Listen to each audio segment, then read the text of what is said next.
نحمده ونصلي على رسوله الكريم اما بعد فاعوذ بالله من الشيطان الرجيم بسم الله الرحمن الرحيم رب اشرح لي صدري ويسر لي امري واحلل عقدة من لساني يفقهوا قولي۔ ذی الحج اہم کیوں ہے؟ یہ مہینہ ہمارے لیے دوسرے مہینوں کی نسبت بہت اہمیت کیوں رکھتا ہے؟ یہ ہم سب پر اللہ تعالیٰ کا بہت بڑا احسان ہے کہ اس نے ہمیں اسلام جیسی نعمت عطا کی، اچھے برے کا فرق بتایا، نیکی اور بدی کے پیمانے دیے، نیکیاں کمانے کے طرح طرح کے مواقع عطا کیے، اور انہی مواقع میں ایک موقع ذی الحج کا مہینہ بھی ہے۔ اس کے علاوہ آپ جانتے ہیں کہ رمضان المبارک کا مہینہ نیکیوں کا موسم بہار کہلاتا ہے، اور الحمدللہ ہم سب اس مہینے کو بہت اہمیت دیتے ہیں۔ اور یہ بھی آپ جانتے ہیں کہ اس مہینے کی اہمیت اس وجہ سے ہے کہ اس میں روزے جیسی عبادت پائی جاتی ہے، یعنی ہم ایک فرض عبادت کی ادائیگی کرتے ہیں۔ لیکن مشاہدے میں یہ بات آئی ہے کہ حج پہ جانے والوں کے علاوہ عام لوگ ذی الحج کے مہینے کی قدر و قیمت نہیں جانتے اور اس کا حق ادا نہیں کرتے۔ اور ظاہر بات ہے کہ اگر آپ کو کسی چیز کے بارے میں علم ہی نہیں، پتہ ہی نہیں کہ وہ کتنی خیر و برکت والی ہے، اس میں کیا کچھ بھلائیاں ہیں، تو آپ اس کا حق ادا ہی نہیں کر سکتے۔ اس لیے مناسب معلوم ہوتا ہے کہ اس مہینے کو پہچانا بھی جائے، اور اس مہینے میں کیا کچھ کرنا چاہیے، ان اعمال کا بھی تذکرہ کیا جائے، ان کی بھی یاد دہانی کی جائے، تاکہ ہم بہتر سے بہتر فائدہ اٹھا سکیں اس مہینے کی رحمتوں اور برکتوں سے۔ ابو عثمان النہدی کہتے ہیں کہ اسلاف کرام یعنی پہلے دور کے جو نیک لوگ تھے، نیک بزرگ، وہ 3 اشروں کی بڑی قدر کیا کرتے تھے: رمضان کا آخری اشرہ، ذی الحج کا پہلا اشرہ، اور محرم کا پہلا اشرہ۔ رمضان کے آخری اشرے میں طاق راتیں ہوتی ہیں، لیلۃ القدر ہوتی ہے۔ اسی طرح ذی الحج کے مہینے میں خصوصی طور پر پہلا اشرہ بہت اہم ہے کہ اس میں فریضہ حج کی ادائیگی ہوتی ہے، اور محرم کا پہلا اشرہ وہ اس اعتبار سے کہ اسلامی کیلنڈر کا پہلا مہینہ بھی ہے، اور رمضان کے روزے فرض ہونے سے پہلے مسلمان عاشورہ محرم کے روزے رکھا کرتے تھے۔ 10ویں محرم کے روزے کی بھی بہت فضیلت آتی ہے۔ آج ہم ماہ ذی الحج پہ بات کریں گے، اور ماہ ذی الحج میں بھی خاص طور پر پہلا اشرہ، پہلے 10 دن کی فضیلت کے بارے میں۔ ان 10 دنوں کی اہمیت کا اندازہ آپ اس بات سے بھی لگا سکتے ہیں کہ اللہ تعالیٰ نے قرآن پاک میں ان 10 دنوں کی قسم کھائی ہے، اور جس چیز کی قسم اللہ تعالیٰ کھاتے ہیں پھر اس سے اس چیز کی اہمیت کا اندازہ آپ کر سکتے ہیں۔ سورۃ الفجر میں اللہ تعالیٰ فرماتے ہیں والفجر ولیال عشر، قسم ہے فجر کی اور 10 راتوں کی۔ اور ان آیات کی تفسیر اکثر مفسرین کے نزدیک کیا ہے کہ ان 10 راتوں سے مراد، جسے ہم عام طور پر 10 دن بولتے ہیں نا، تو عربی میں رات پہلے آتی ہے تو 10 راتیں بولی جا رہی، مراد اس سے پہلے 10 دن ہی ہے۔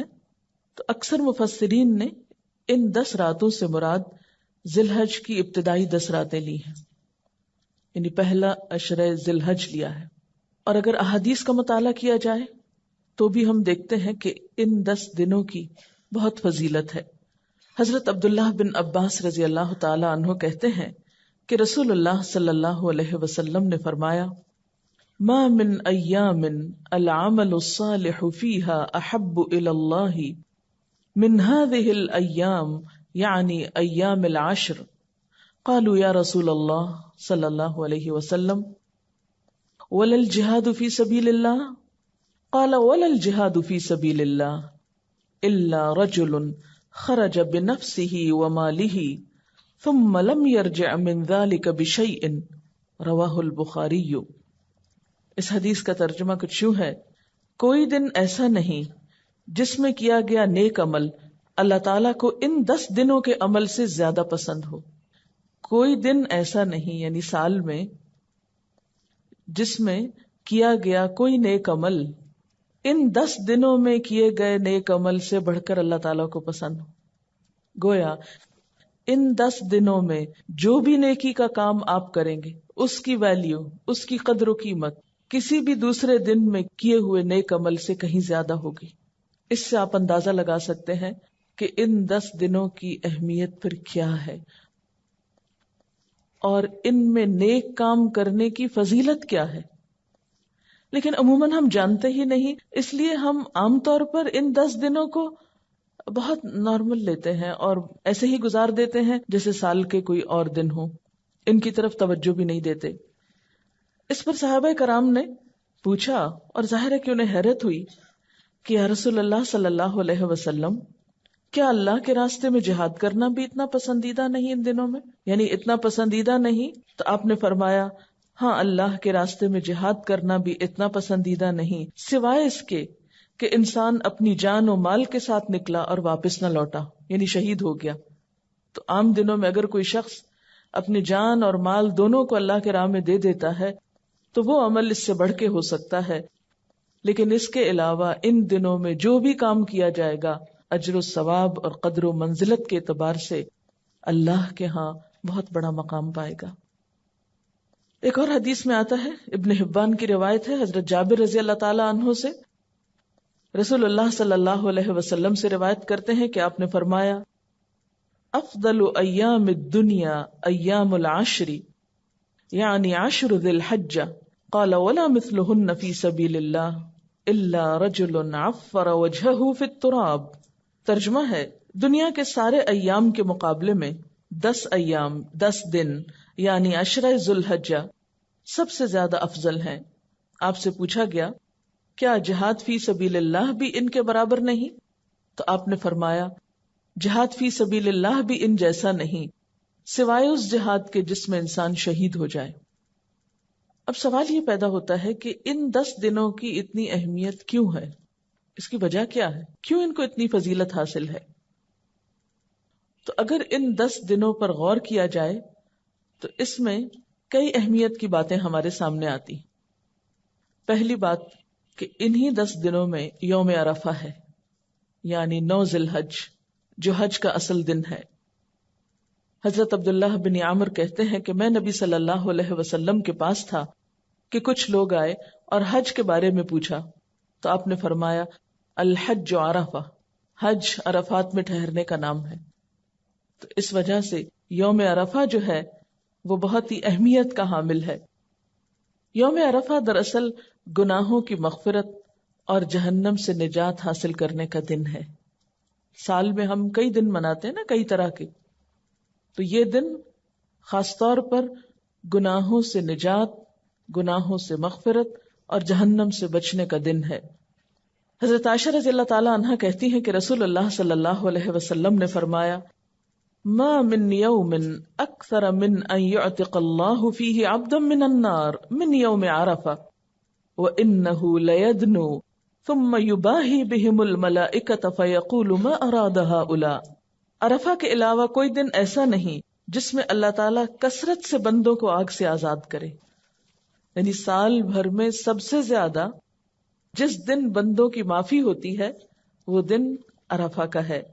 اس روز اللہ تعالیٰ اپنے بندوں کے بہت قریب ہوتا ہے، وَإِنَّهُ لَيَدْنُو، وہ قریب آ جاتا ہے اور فرشتوں کے سامنے ان کی وجہ سے فخر کرتا ہے اور فرشتوں سے پوچھتا ہے، ذرا بتاؤ تو یہ لوگ مجھ سے کیا چاہتے ہیں۔ خاص طور پر عرفات کے میدان میں جو لوگ جمع ہوتے ہیں، اپنے گھر بار، بیوی بچے، بعض اوقات اور کاروبار، تجارت، دنیا کی ہر چیز چھوڑ کر، مال خرچ کر کے، جسمانی مشقت اٹھا کر اس میدان میں جب جمع ہوتے ہیں تو اللہ تعالیٰ ان کے قریب آتے ہیں، فخر کرتے ہیں، دیکھو یہ میرے بندے یہاں جمع ہیں، بتاؤ بھلا کیوں جمع ہیں، کس لیے آئے۔ ذرا وہ تو ایک چٹیل میدان ہے، ایک خالی جگہ ہے، وہاں کوئی دنیا کا کام کاروبار نہیں، کچھ بھی نہیں، صرف بخشش چاہنے آئے ہیں، اللہ تعالیٰ کے بلانے پہ آئے ہیں، لبیک اللہم لبیک، اللہ تو نے بلایا، ہم حاضر ہو گئے۔ کس لیے آئے ہیں؟ کہ تو ہمیں معاف کر دے۔ تو عشرہ ذی الحج کا یہ دن بہت ہی اہمیت کا حامل ہے، اس اعتبار سے کہ اس دن گناہوں کی بخشش ہوتی ہے، اور اس کثرت سے ہوتی ہے کہ رسول اللہ صلی اللہ علیہ وسلم نے فرمایا، عرفہ کے دن اللہ تعالیٰ فرشتوں کے سامنے فخر کرتا ہے کہ میرے بندوں کو دیکھو، پراگندہ سر، غبار آلود، دور دراز سے میرے پاس آئے ہیں اور میں تم کو گواہ بناتا ہوں کہ ان سب کو میں نے بخش دیا. فرشتے کہتے ہیں کہ ان میں فلاں شخص گناہگار ہے. اللہ تعالیٰ فرماتا ہے میں نے ان سب کو معاف کر دیا. آپ صلی اللہ علیہ وسلم نے فرمایا عرفہ کے دن اللہ تعالیٰ بہت سے لوگوں کو دوزخ سے آزاد کر دیتا ہے. یعنی ایسے لوگوں کی بخشش ہوتی ہے جن پہ جہنم واجب ہو چکی ہے، ان کو تو لازماً سزا ملنی چاہیے.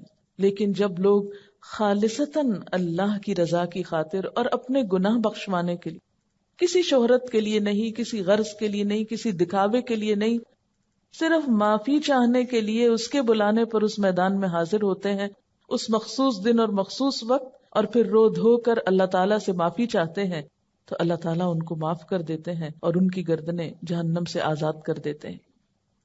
ایک اور حدیث میں آتا ہے آپ صلی اللہ علیہ وسلم نے فرمایا لوگوں ان 10 دنوں میں اللہ تعالیٰ تمہاری حاضری کی وجہ سے، یعنی تمہارے وہاں آنے کی وجہ سے، تم پر فرشتوں کی جماعت میں فخر کرتا ہے اور فرماتا ہے کہ تمہارے گناہوں کو میں معاف کرتا ہوں مگر حق العباد، نیک لوگوں کی خطاؤں کو معاف کرتا ہوں اور نیکوں کے سوال کو پورا کرتا ہوں. یعنی جو دعائیں مجھ سے مانگتے ہیں گناہوں کی معافی کے علاوہ جو اور ان کی حاجتیں ہیں، دعائیں ہیں، ان کو بھی پورا کرتا ہوں. اور مزدلفہ میں بھی اللہ تعالیٰ نیکوں کی مغفرت فرماتا ہے اور ان کی سفارش منظور فرماتا ہے. اس حدیث سے یہ پتہ چلتا ہے کہ حقوق العباد بہت اہم ہے. وہ گناہ جو ہم اللہ تعالیٰ کے حق میں قصور کر جاتے ہیں یا صغیرہ گناہ جن کو کہتے ہیں، وہ تو معاف ہو جاتے ہیں، لیکن حق العباد یا حقوق العباد کے بارے میں پھر بھی جب تک بندے معاف نہ کریں اس وقت تک معافی نہیں ہوتی، الا یہ کہ اللہ تعالیٰ ان بندوں کو کسی اور چیز سے راضی کر دے اور ان بندوں کی بخشش کر دے.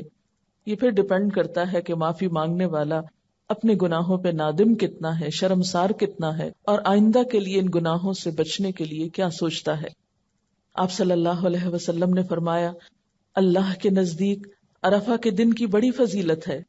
اللہ تعالیٰ نے آسمان والوں سے فخر کر کے فرمایا ہے کہ میرے بندوں کو دیکھو، دور دراز سے، پراگندہ سر یعنی الجھے ہوئے بالوں والے، کیونکہ وہ حج کا موقع ایسا ہوتا ہے نا کہ انسان کو اپنی پرواہ نہیں ہوتی یا موقع ہی نہیں ہوتا. گرد آلود سر، گرد آلود یعنی کپڑوں پہ بھی گرد ہے. آج کے زمانے سے پھر گاڑیاں موٹریں ہیں. عام طور پر جو لوگ پیدل چل کے آتے ہیں تو ان کے احرام جو ہیں واقعی مٹی سے آلود ہو چکے ہوتے ہیں. فرمایا کہ دیکھو دور دراز سے پراگندہ سر، گرد آلود یہاں آئے ہیں، میری رحمت کی امید کرتے ہیں اور میرے عذاب کو دیکھا نہیں اور اس کے باوجود بھی ڈرتے ہیں. مراد یہ ہے اس نویں تاریخ کو اللہ تعالیٰ بہت سے لوگوں کو دوزخ سے آزاد کر دیتا ہے. پھر آپ دیکھتے ہیں کہ اسی عشرہ ذی الحج میں یوم النحر بھی ہے، قربانی کا دن، اور یہ بھی سال کے دنوں میں بہت اہم دن ہے، کیونکہ رسول اللہ صلی اللہ علیہ وسلم نے فرمایا اعظم الایام عند اللہ یوم النحر و یوم القر، اللہ کے نزدیک سب سے زیادہ باوقار اور عظمت والا دن یوم النحر ہے. یعنی ہر دن کی اپنی فضیلت ہے. یوم عرفہ بخشش کا دن ہے اور یوم النحر یا قربانی کا دن بڑا عظمت والا دن ہے. اللہ کے ہاں اس کی بڑی قدر و منزلت ہے. اور پھر اس کے بعد منا میں ٹھہرنے کا دن یعنی اگلا دن. اب آپ دیکھیے کہ جو عشرہ اتنا اہم ہے اور اس کی اللہ تعالیٰ کے ہاں بہت قدر و منزلت ہے، اور پھر ان دو باتوں کے بارے میں پڑھ کر کہ لوگ وہاں پر جا کر حج کرتے ہیں، قربانی کرتے ہیں، منا میں ٹھہرتے ہیں. اگر ہم لوگوں کو یہ موقع نہیں ملتا تو پھر کیا کریں؟ یعنی اگر ہم حج پہ نہیں جا سکتے تو یہاں رہ کر ان دنوں سے کیسے فائدہ اٹھا سکتے ہیں؟ ہمیں کیا کچھ کرنا چاہیے؟ تو آئیے چند باتیں اس کے بارے میں کرتے ہیں. سب سے پہلا کام، ذی الحج کا چاند دیکھ کر دعا مانگنی چاہیے. عام طور پر عید الفطر کا چاند تو بہت سے لوگ دیکھنے کا اہتمام کرتے ہیں، لیکن ذی الحج کا چاند دیکھنا بھول جاتے ہیں، کیونکہ ان دنوں کی حاجیوں کے نزدیک تو بہت اہمیت ہوتی ہے، لیکن عام لوگ بھولے ہوئے ہوتے ہیں. اور ویسے بھی ہر مہینے جب چاند دیکھیں تو دعا مانگیں، اور وہ دعا بھی بہت خوبصورت ہے. اللہم اہلہ علینا بالامن والایمان والسلامت والاسلام ربی وربک اللہ. اے اللہ تو اس چاند کو ہم پر امن و ایمان اور سلامتی اور اسلام کے ساتھ طلوع فرما. اے چاند میرا اور تمہارا رب اللہ ہی ہے. آپ دیکھیں کہ عموماً جب کوئی نیا سال آتا ہے، نیا مہینہ آتا ہے، نیا دن آتا ہے، تو جہاں خوشی ہوتی ہے وہاں ایک فکر کی لہر بھی دوڑ جاتی کہ پتہ نہیں کیا ہوگا، اس سال کیا ہوگا، اس مہینے کیا ہوگا، معلوم نہیں اس دفعہ کے حج پہ کیا ہوگا. جو لوگ جاتے ہیں وہاں وہ بھی فکر کرتے ہیں، جو پیچھے کے لوگ ہوتے ہیں ان کو بھی فکر ہوتی ہے. تو ایسے موقعوں پر اتنی خوبصورت دعا سکھائی گئی کہ امن، ایمان اور سلامتی کی دعائیں مانگو، اور اس وقت ہم سب کو کتنی ضرورت ہے. اسی طرح ایک اور دعا بھی حضور صلی اللہ علیہ وسلم سے مروی ہے. حضرت قتادہ سے روایت ہے کہ رسول اللہ صلی اللہ علیہ وسلم جب نیا چاند دیکھتے تو یہ دعا پڑھا کرتے تھے: ہلال خیر و رشد، ہلال خیر و رشد، آمنت بالذی خلقک. چاند ہدایت اور بھلائی کا ہو، چاند خیر و بھلائی کا ہو. یعنی 2 دفعہ آپ نے یہ دعا مانگی کہ یا اللہ یہ مہینہ خیر و بھلائی کا ہو، ہدایت کا ہو. میں ایمان لایا اس ذات پر جس نے تجھے پیدا کیا. یعنی میں تیری پوجا نہیں کرتا، اس رب کی عبادت کرتا ہوں کہ جو تجھے پیدا کرنے والا ہے. عام طور پر ہم ان دعاؤں کو اہمیت نہیں دیتے. ہم سمجھتے ہیں کہ ہاں بس ٹھیک ہے کہہ دیا اور لکھا ہوا ہے کتابوں میں اور ہونا چاہیے، لیکن جب اپنے عمل کی بات آتی ہے تو بھول جاتے ہیں. تو ایسے میں اگر آپ کو چاند دیکھنے کا اتفاق نہیں بھی ہوا یا نصیب نہیں بھی ہوا تو آپ کیا کیا کیجئے کہ جو اسلامی کیلنڈر کے ابتدا کی ڈیٹ ہے اگر آپ نے کہیں لکھ کے رکھی ہے تو اس پر اس دعا کو چھوٹا چھوٹا کر کے لکھ لیا کیجئے اور ہر مہینے کے آغاز میں پڑھ لیا کریں. تو انشاءاللہ تعالی خیر و بھلائی ہوگی جس کی ہم سب بہت محتاج ہیں. پھر اسی طرح ایک اور دعا آتی ہے، ابو داؤد کی روایت ہے: الحمد للہ الذی ذہب بشہر کذا وجاء بشہر کذا. سب تعریف اس اللہ کے لیے ہے جو اس مہینے کو لے گیا، یعنی پچھلا مہینہ ذوالقعدہ کا چلا گیا اور دوسرا مہینہ آ گیا. یعنی دن اور رات کا پھیر اللہ کے ہاتھ میں ہے، مہینوں کا پھیر، وقت، سب کچھ اس کے ہاتھ میں ہے. اس لیے اسی کے لیے تعریف ہے اور اسی کے لیے شکر ہے. جب چاند دیکھ کر دعا مانگ چکے تو پھر اس کے بعد کیا کریں؟ کچھ اور کام ہے. اگر اللہ تعالی حج کی توفیق دے تو حج کا ارادہ کرنا چاہیے، نیت کرنی چاہیے. یہ مہینہ ہمیں ایک فریضے کی یاد دہانی کراتا ہے. اگر ہم پر حج فرض ہو، جو شخص سفر حج اور سواری کے اخراجات کا متحمل ہو اس پہ حج فرض ہوتا ہے. یعنی سفر کا خرچہ ہو اور وہاں رہنے کا خرچہ جس کے پاس موجود ہو. قرآن پاک میں اللہ تعالیٰ فرماتے ہیں: وَلِلَّهِ عَلَى النَّاسِ حِجُّ الْبَيْتِ مَنِ اسْتَطَاعَ إِلَيْهِ سَبِيلًا وَمَنْ كَفَرَ فَإِنَّ اللَّهَ غَنِيٌّ عَنِ الْعَالَمِينَ.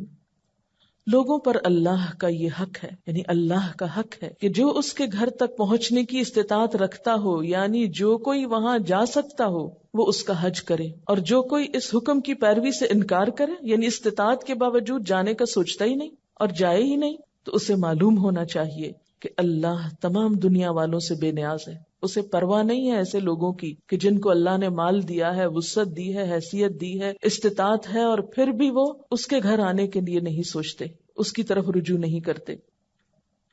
اسی لیے آپ صلی اللہ علیہ وسلم نے فرمایا: اگر کسی شخص کو واقعی محتاجی نہیں ہے اور کسی ظالم اقتدار کی طرف سے رکاوٹ بھی نہیں ہے، پھر بھی اس نے حج نہیں کیا، تو چاہے وہ یہودی ہو کر مرے یا نصرانی ہو کر.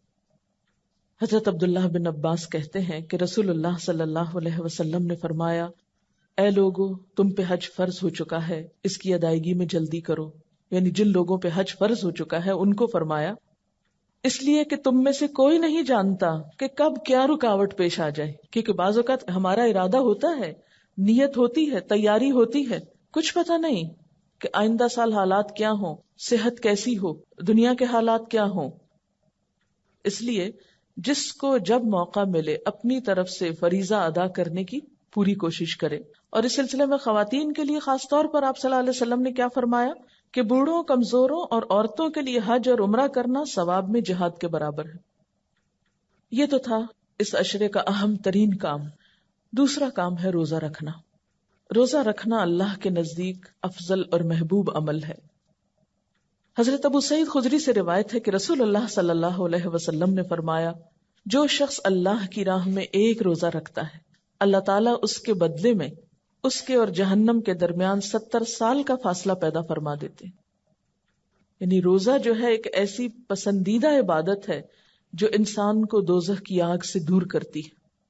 رمضان کے روزے تو فرض ہیں، ان دنوں کے روزے فرض تو نہیں ہیں لیکن بہت اجر و ثواب کے حامل ہیں. ابھی پیچھے آپ نے حدیث پڑھی نا کہ ان دنوں میں کوئی بھی جو نیک عمل کیا جاتا ہے وہ عام دنوں کی نسبت بہت زیادہ ثواب کا حامل ہوتا ہے. تو مثلا اس عشرے میں روزہ رکھیں گے تو اس کا اجر و ثواب جو ہے وہ کہیں زیادہ ہوگا پچھلے مہینے کے روزے رکھنے سے. یا مثلا اس سے آگے ایک رمضان کے روزوں کا بہت ثواب ہے، پھر اسی طرح عاشورہ محرم کے روزے کا اور ذی الحج کے ان پہلے دنوں کے روزے کا، اور خاص طور پر 9 تاریخ کا روزہ، 9 ذی الحج کا روزہ، جو حاجیوں کے لیے تو نہیں ہے لیکن ہم جیسے لوگ جو پیچھے ہوں وہ اہل حج کے ساتھ اس دن روزے جیسی عبادت کے ذریعے ان کے ساتھ شریک ہو سکتے ہیں. اس کے بارے میں آپ صلی اللہ علیہ وسلم نے فرمایا صوم یوم عرفۃ احتسب علی اللہ ان یکفر السنۃ التي قبلہ والتي بعدہ. صحیح مسلم کی روایت ہے، یوم عرفہ کے روزے کے متعلق مجھے اللہ تعالیٰ سے امید ہے کہ وہ 1 سال پہلے اور 1 سال بعد کے گناہوں کے لیے کفارہ بن جائے گا. یعنی اگر آپ اس دن کا روزہ رکھتے ہیں تو اللہ تعالیٰ سے اس امید کے ساتھ کہ پچھلے سال کے بھی گناہ معاف ہو جائیں اور آئندہ کے بھی، یعنی جو کیے ہیں اور جو نہیں کیے. ایک اور روایت میں آتا ہے کہ عشرہ ذی الحج میں عبادت اللہ تعالیٰ کو بہت پسند ہے. ان دنوں میں ایک روزہ رکھنے کا ثواب سال بھر کے روزوں کے ثواب کے برابر ہوتا ہے. ترمذی کی اس روایت میں کیا آتا ہے کہ اگر آپ ان دنوں میں روزہ رکھتے ہیں، مثلا یہ پہلے 9 دن، ایک ایک روزے کا ثواب کتنا ہے جیسے آپ نے سال بھر روزہ رکھا. اور اگر آپ کے مثلا قضا روزے رہتے ہیں تو آپ کو کبھی بھی رکھنے ہیں، اگر ان دنوں میں رکھ لیں تو اس میں کیا ہوگا، قضا بھی ہو جائے گی اور ان دنوں میں روزہ رکھنے کا ثواب بھی ہو جائے گا. لیکن 9 تاریخ کا روزہ جو ہے وہ خالصتاً اسی نیت سے رکھیے، اس کو قضا میں نہ رکھیے. حضرت حنیدہ بن خالد اپنی بیوی سے روایت کرتے ہیں اور وہ حضور صلی اللہ علیہ وسلم کی زوجہ محترمہ سے روایت کرتی ہیں. وہ فرماتی ہیں کہ رسول اللہ صلی اللہ علیہ وسلم 10ویں محرم اور ذی الحج کے 9 دن اور 3 دن ہر مہینے سے اس طرح کے پہلی پیر اور 2 خمیس روزے رکھتے تھے. یعنی آپ کے روزوں کا طریقہ کیا تھا، 10ویں محرم کا روزہ رکھتے، ذی الحج کے یہ 9 دن روزے رکھتے اور ہر مہینے کے 3 دن. اور وہ کس طرح، ایک تو وہ آتا نا ایام 20 کے روزے، اور ایک دوسرا بھی آتا ہے کہ پہلے منڈے کو، ضروری نہیں کہ وہ پہلی تاریخ کو ہی ہو، وہ 2 3 4 5 کو بھی ہو سکتی ہے. تو آپ صلی اللہ علیہ وسلم ہر مہینے میں پہلی پیر، پھر خمیس اور اس کے بعد والی خمیس کے روزے نہیں چھوڑتے تھے. خمیس کہتے ہیں تھرسڈے کو، جمعرات. ہر ماہ کی پہلی پیر، پھر جمعرات اور اس کے بعد والی جمعرات، یعنی اس طریقے پر آپ روزے رکھا کرتے تھے. اب آپ یہاں پر روایت کو بھی دیکھیے کہ شوہر بیوی سے روایت کر رہے ہیں، اور بیوی کہاں سے کر رہی ہیں، آپ صلی اللہ علیہ وسلم کی زوجہ محترمہ سے. اس سے کیا پتہ چلتا ہے کہ اسلام میں علم مرد اور عورت دونوں کے لیے، اور علم کی خدمت دونوں نے کی ہے. حضرت عائشہ رضی اللہ تعالیٰ عنہا سے روایت ہے جس میں ان سے ان روزوں کے متعلق سوال ہوا کہ کیا آپ یہ روزے رکھتے تھے، تو انہوں نے جواب دیا ہاں. حضرت عبداللہ بن عمر بھی، جن سے بہت سی احادیث مروی ہیں، ان کا عمل بھی ثابت ہے کہ وہ اس عشرے کے روزے رکھا کرتے تھے. یہ لفظ عشرہ سہولت کے لیے بولا جا رہا ہے، ورنہ جملہ بہت لمبا ہو جاتا ہے. عشرہ سے اگرچہ مراد 10 دن ہوتے ہیں لیکن عید کے دن کا روزہ نہیں ہوتا. تو اس وقت جب بھی میں عشرہ بول رہی ہوں ذی الحج کا، تو اس سے مراد کیا ہے، پہلے 9 دن. اب آپ دیکھیے کہ اس سے بھی ذی الحج کے پہلے عشرے کی اہمیت اور فضیلت پتہ چلتی ہے کہ کیوں اتنا اہم ہے یہ عشرہ. اسی میں حج ہے، اسی میں روزے کا اتنا ثواب بتایا گیا اور کچھ اور اعمال بھی. اب رمضان میں صرف روزہ ہوتا ہے نا، یا آپ عمرہ کر سکتے ہیں، حج تو نہیں ہوتا رمضان میں. لیکن ان دنوں میں آپ حج بھی کر سکتے ہیں، اور اگر حج کا موقع نہیں تو پھر روزہ رکھ سکتے ہیں، اور پھر ساتھ قربانی بھی آگے جا کے ہو سکتی ہے. تو گویا اس عشرے کی فضیلت اس لیے بھی ہے کہ اس میں ایک سے زائد عبادات کا موقع مل جاتا ہے. تو ہمیں کیا کرنا ہے، کیسے سیلیبریٹ کرنے ہیں یہ دن؟ نمبر 1 آغاز میں دعا، نمبر 2 روزہ، نمبر 3 نوافل کا اہتمام، کیونکہ ان دنوں کے نفل عام دنوں کے نفل کے مقابلے میں زیادہ اجر و ثواب کا سبب ہوں گے. اگر آپ کو اللہ تعالیٰ توفیق دے روزے رکھنے کی تو سحری کو تو اٹھنا ہی ہوگا. جب سحری کو اٹھیں گے تو تہجد بھی پڑھ لیں ساتھ. اور ویسے بھی آپ جانتے ہیں قیامت کے دن نماز کے بارے میں پہلا سوال ہوگا، پہلا حساب ہوگا نماز. دوزخ میں جانے والوں سے جب پوچھا جائے گا کہ ما سلککم فی سقر، کیا چیز تمہیں دوزخ میں لے گئی، قالوا لم نک من المصلین، وہ کہیں گے کہ ہم نماز پڑھنے والوں میں سے نہ تھے، ہم نماز نہیں پڑھتے تھے. ولم نک نطعم المسکین، اور ہم مسکین کو کھانا نہیں کھلاتے تھے. اور ایک اور حدیث سے آپ کو معلوم ہے کہ آپ صلی اللہ علیہ وسلم نے فرمایا آدمی اور شرک یا کفر کے درمیان حد فاصل نماز ہے، یعنی نماز کا پڑھنا یا نہ پڑھنا ہے. اگر اس حد کو گرا دیا جائے تو کفر اور اسلام پھر ایک ہی چیز نظر آتی. گویا ایک مسلمان کی پہچان ہے نماز. اگر یہ پہچان ختم ہو گئی تو اس کا دین خطرے میں پڑ گیا. فرض نماز تو فرض نماز ہے، لیکن نوافل تہجد کے علاوہ آپ اشراق، چاشت وغیرہ کے بھی پڑھ سکتے ہیں، نمازوں کے بعد بھی پڑھ سکتے ہیں، جب جب موقع ملے. نفل تو ایک مرضی کی اور پسند کی عبادت ہے نا، آپ کی اپنی خوشی کی عبادت ہے. لیکن یہاں چلتے چلتے نوافل کا اجر و ثواب بتاتی چلوں. اللہ نے فرمایا میرا بندہ لگاتار نوافل کے ذریعے میرے قریب آتا ہے یہاں تک کہ میں اسے پسند کرتا ہوں، یعنی میں اسے پسند کرنے لگتا ہوں. اور جب میں اسے پسند کر لیتا ہوں تو اس کا کان بن جاتا ہوں جس سے وہ سنتا ہے، اس کی آنکھ بن جاتا ہوں جس سے وہ دیکھتا ہے، اس کا ہاتھ بن جاتا ہوں جس سے وہ پکڑتا ہے، اس کا پاؤں بن جاتا ہوں جس سے وہ چلتا ہے. اگر وہ مجھ سے مانگے تو میں لازماً اسے دیتا ہوں، اگر مجھ سے پناہ طلب کرے تو میں یقیناً اسے پناہ دیتا ہوں. اللہ کا محبوب بندہ بن جاتا ہے جو صرف فرائض کی حد تک عبادات نہیں کرتا، جو صرف فرض ہی ادا کرنے میں دلچسپی نہیں رکھتا، بلکہ اس سے آگے بڑھ کر نوافل کا شوق بھی رکھتا ہے.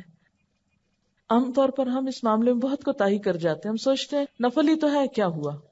تو اس میں یہ ہے کہ ٹھیک ہے، بہت مصروفیت کے وقت آپ کے ٹیسٹ ہو رہے ہیں، بہت پڑھائی ہو رہی ہے، علم حاصل کرنا بھی فرض ہے، تو اس میں رخصت گنجائش ہو سکتی ہے. لیکن بعض اوقات ہمیں موقع بھی ہوتا ہے تو ہم محض سستی کے مارے اس کی طرف توجہ نہیں کرتے، یعنی کوئی کام نہیں ہوتا، صرف ایک باتوں کا شوق ہے مثلاً یا کچھ اور کام کرنے کا، تو دنیا کی محبت ہمیں فوراً نمازوں سے دل اچاٹ کرا دیتی. بہرحال اگر نوافل نہ بھی پڑھ سکیں تو کم از کم فرائض کی طرف تو متوجہ رہیں. اور جیسے کہ پہلے میں نے کہا کہ قیامت کے دن پہلی چیز جس کا حساب ہوگا وہ نماز ہے. اگر وہ درست ہوئی تو انسان کامیاب ہو گیا، اگر وہ خراب نکلی تو ناکام ہوا. اور اگر اس کے فرائض میں کچھ کمی رہ گئی تو اللہ تعالیٰ فرمائیں گے کہ دیکھو میرے بندے کی کوئی نفلی عبادت ہے تو اس نفلی عبادت کے ذریعے اس نقص کی تکمیل کر دی جائے گی جو فرائض میں باقی رہ گیا ہو. پھر اس کے تمام اعمال کا حساب اسی طرح ہوگا، یعنی جیسے زکوٰۃ ہے، کمی بیشی پھر نفل صدقات سے پوری ہوگی. اسی طرح روزے ہیں، اگر روزہ ہم نے اپنی طرف سے رکھا لیکن کوئی چیز ایسی ہو گئی انجانے میں کہ جس سے خلل ہو گیا اس عبادت میں، تو خلل تو ہو گیا، تو وہ نوافل سے پورے کر دیے جائیں گے. ساری عبادتوں کے حساب جو ہیں پھر اسی طرح ہوں گے. ان دنوں میں یا اس عشرے میں روزے کے اہتمام کے ساتھ ساتھ پھر ذکر کی طرف بھی توجہ کرنی ہے. آپ جانتے ہیں اللہ تعالیٰ فرماتے ہیں فَاذْكُرُونِي أَذْكُرْكُمْ، تم مجھے یاد رکھو میں تمہیں یاد کروں گا. وَاشْكُرُوا لِي وَلَا تَكْفُرُونِي، میرا شکر ادا کرو، کفران نعمت نہ کرو. اور ذکر کرنے کا فائدہ خود ہم ہی کو ہوتا ہے. الا بذکر اللہ تطمئن القلوب، سنو اللہ کے ذکر سے دلوں کو اطمینان نصیب ہوتا ہے. اور اللہ تعالیٰ قرآن پاک میں تاکید بھی کرتے ہیں یا ایھا الذین آمنوا اذکروا اللہ ذکرا کثیرا وسبحوہ بکرۃ واصیلا، اے ایمان والو اللہ کا بہت زیادہ ذکر کرتے رہو اور صبح و شام اس کی پاکیزگی بیان کرو، یعنی بہت زیادہ اللہ کو یاد کرو اور خصوصاً صبح و شام. تو عام دنوں میں بھی یہ کرنا ہے، لیکن ان دنوں میں ذکر کرنے کا ثواب بھی کئی گنا زیادہ ہو جائے گا. یاد رکھیے جتنی بھی چیزوں کی آپ کو یاد دہانی کرائی جا رہی ہے یہ کس لیے ہے کہ ان عبادتوں کا اہتمام ہم میں سے کچھ لوگ پہلے سے کرتے ہیں، لیکن ہوتا کیا ہے جیسے رمضان آیا ہم نے بہت سی عادتیں ڈالی، پھر آہستہ آہستہ آہستہ اپنی اصل روٹین پہ آ جاتے ہیں، پھر کوتاہی ہوتے ہوتے پھر وہیں جا کھڑے ہوتے ہیں گویا ہم نے کچھ نہ سیکھا تھا رمضان میں. لیکن جب ہم اللہ کی رحمت سے اس مہینے کو پہنچتے ہیں تو پھر نیکی کے ان کاموں کی یاد دہانی دوبارہ کرا دی جاتی ہے اور پھر ہم اللہ تعالیٰ کے قریب ہونے لگتے ہیں. اور ذکر کے بارے میں تو آپ کو معلوم ہے کہ نبی صلی اللہ علیہ وسلم نے کیا فرمایا تھا کہ اللہ کا ذکر اتنا کرو کہ لوگ مجنون کہنے لگے. یعنی اگر کوئی کہے نا کہ یہ تو پاگل ہی ہو گیا، ہر وقت اللہ کی باتیں کرتے ہیں، تو سمجھو کہ اچھا سرٹیفکیٹ مل گیا ہے جس کو قیامت کے دن پیش کر سکیں گے کہ اللہ تیرا نام لینے کی وجہ سے، تیری یاد کی وجہ سے لوگوں نے مجھے یہ ٹائٹل دیا. عموماً ہم اس ٹائٹل سے بھاگتے ہیں کہ لوگ ہمیں معلوم نہیں کیا کہیں گے، کیونکہ ذکر سے مراد صرف مخصوص تسبیحات ہی نہیں ہے بلکہ اللہ تعالیٰ کا نام لینا کسی بھی طریقے سے. آپ کو پتا ہے کہ اگر ذکر سے غفلت برتی جائے تو انسان پہ شیطان مسلط ہو جاتا ہے. اللہ تعالیٰ فرماتے ہیں وَمَن يَعْشُ عَن ذِكْرِ الرَّحْمَنِ نُقَيِّضْ لَهُ شَيْطَانًا فَهُوَ لَهُ قَرِينٌ. جو شخص رحمان کے ذکر سے غفلت برتے گا ہم اس پر ایک شیطان مقرر کر دیں گے، وہی اس کا ساتھی بن جائے گا. تو یہ جو بہت شیطانی وسوسے اور شیطان کی ڈالی ہوئی پریشانیاں اور گندگیاں، رجس الشیطان، یہ دراصل کس لیے ہوتا ہے کہ انسان اللہ کو بھول جاتا. وہ عادت ڈالی، پھر چھوٹ گئی، پھر دوبارہ ڈالنے میں سستی ہو گئی. تو جو کچھ آپ کرتے ہیں ان کو لکھ لیا کیجئے. یعنی جو آپ اپنے اندر اللہ کے فضل سے اچھی عادات ڈال رہے ہیں قرآن کے پڑھنے کے ساتھ ساتھ، ان کو اپنے پاس نوٹ کر لیں. اگر سفر کی وجہ سے یا بیماری کی وجہ سے یا مخصوص ایام کی وجہ سے ان میں سے کوئی چیز چھٹ گئی یا رہ گئی یا بھول گئی تو وہ ساری زندگی نہ بھولی رہے، بلکہ اصل حالت پر لوٹنے کے بعد پھر وہ یاد آ جائے. آپ صلی اللہ علیہ وسلم نے فرمایا جو شخص اپنے رب کو یاد کرتا ہے اس کی مثال زندہ کی سی ہے، اور جو اپنے رب کو یاد نہیں کرتا وہ مردے کی طرح ہے. کیونکہ مردے یاد نہیں کر سکیں گے نا. میں کبھی کبھی سوچتی ہوں یا اللہ قبر میں تو اتنا ٹائم ہوگا، اتنا ہوگا، پتہ نہیں کتنے 100 سال وہاں رہنا ہے، تو کوئی طریقہ نہیں ہو سکتا کہ آپ ہمیں وہاں بھی ذکر کی اجازت دے دیں یا کوئی موقع دے دیں کہ تجھے یاد کرتے رہیں. کیونکہ اب تو دنیا میں اتنے کام ہوتے ہیں کہ لوگوں سے ہی فرصت نہیں ہوتی، تو وہ ذکر جتنا چاہتے ہیں کہ کریں اتنا کر نہیں پاتے. تو پھر انسان سوچتا ہے اچھا مرنے کے بعد فراغ ہوتی، لیکن مرنے کے بعد تو ذکر بھی بند ہو جائے گا. جو کرنا ہے ابھی کرنا ہے نا، اور پتہ نہیں کتنے دن ہیں ہمارے پاس. تو جو شخص ذکر نہیں کرتا اس کی مثال مردے کی سی ہے، کیونکہ مردہ بیچارہ کچھ کر نہیں سکتا نا، بے فائدہ اور بیکار ہو جاتا ہے. تو ایسے شخص میں بھی کوئی خیر نہیں جو اپنے رب کو یاد نہیں کرتا. تو خاص طور پر ان دنوں میں ذکر کی طرف توجہ کرنی. دوسری باتیں ذرا کم کر دیں، دوسرے کچھ کام ذرا کم کر دیں، لیکن ذکر تھوڑا پابندی کے ساتھ. اور ذکر میں خاص طور پر تکبیرات. کیوں؟ اس لیے کہ آپ صلی اللہ علیہ وسلم نے اس کی خاص تاکید فرمائی ہے. اور ان دنوں میں ویسے بھی ذکر کرنے کے بارے میں سورۃ الحج میں بھی آتا ہے، سورۃ البقرہ میں بھی آتا ہے. سورۃ الحج میں ہے کہ وَيَذْكُرُ اسْمَ اللَّهِ فِي أَيَّامٍ مَّعْلُومَاتٍ، اور ان مقررہ دنوں میں اللہ کا نام یاد کریں، یعنی ذکر کریں. حضرت عبداللہ بن عباس فرماتے ہیں کہ اس سے مراد ذی الحج کے ابتدائی 10 دن ہیں بخاری کی روایت کے مطابق. اور وَاذْكُرُوا اللَّهَ فِي أَيَّامٍ مَّعْلُومَاتٍ، یہ قرآن کا حکم ہے. معلوم دنوں میں، چند گنے چنے دنوں میں اللہ کا ذکر کرو. کون سے ہیں یہ دن؟ یہی عشرہ ذی الحج ہے، اور خصوصاً ایام تشریق 11، 12 اور 13 ذی الحج.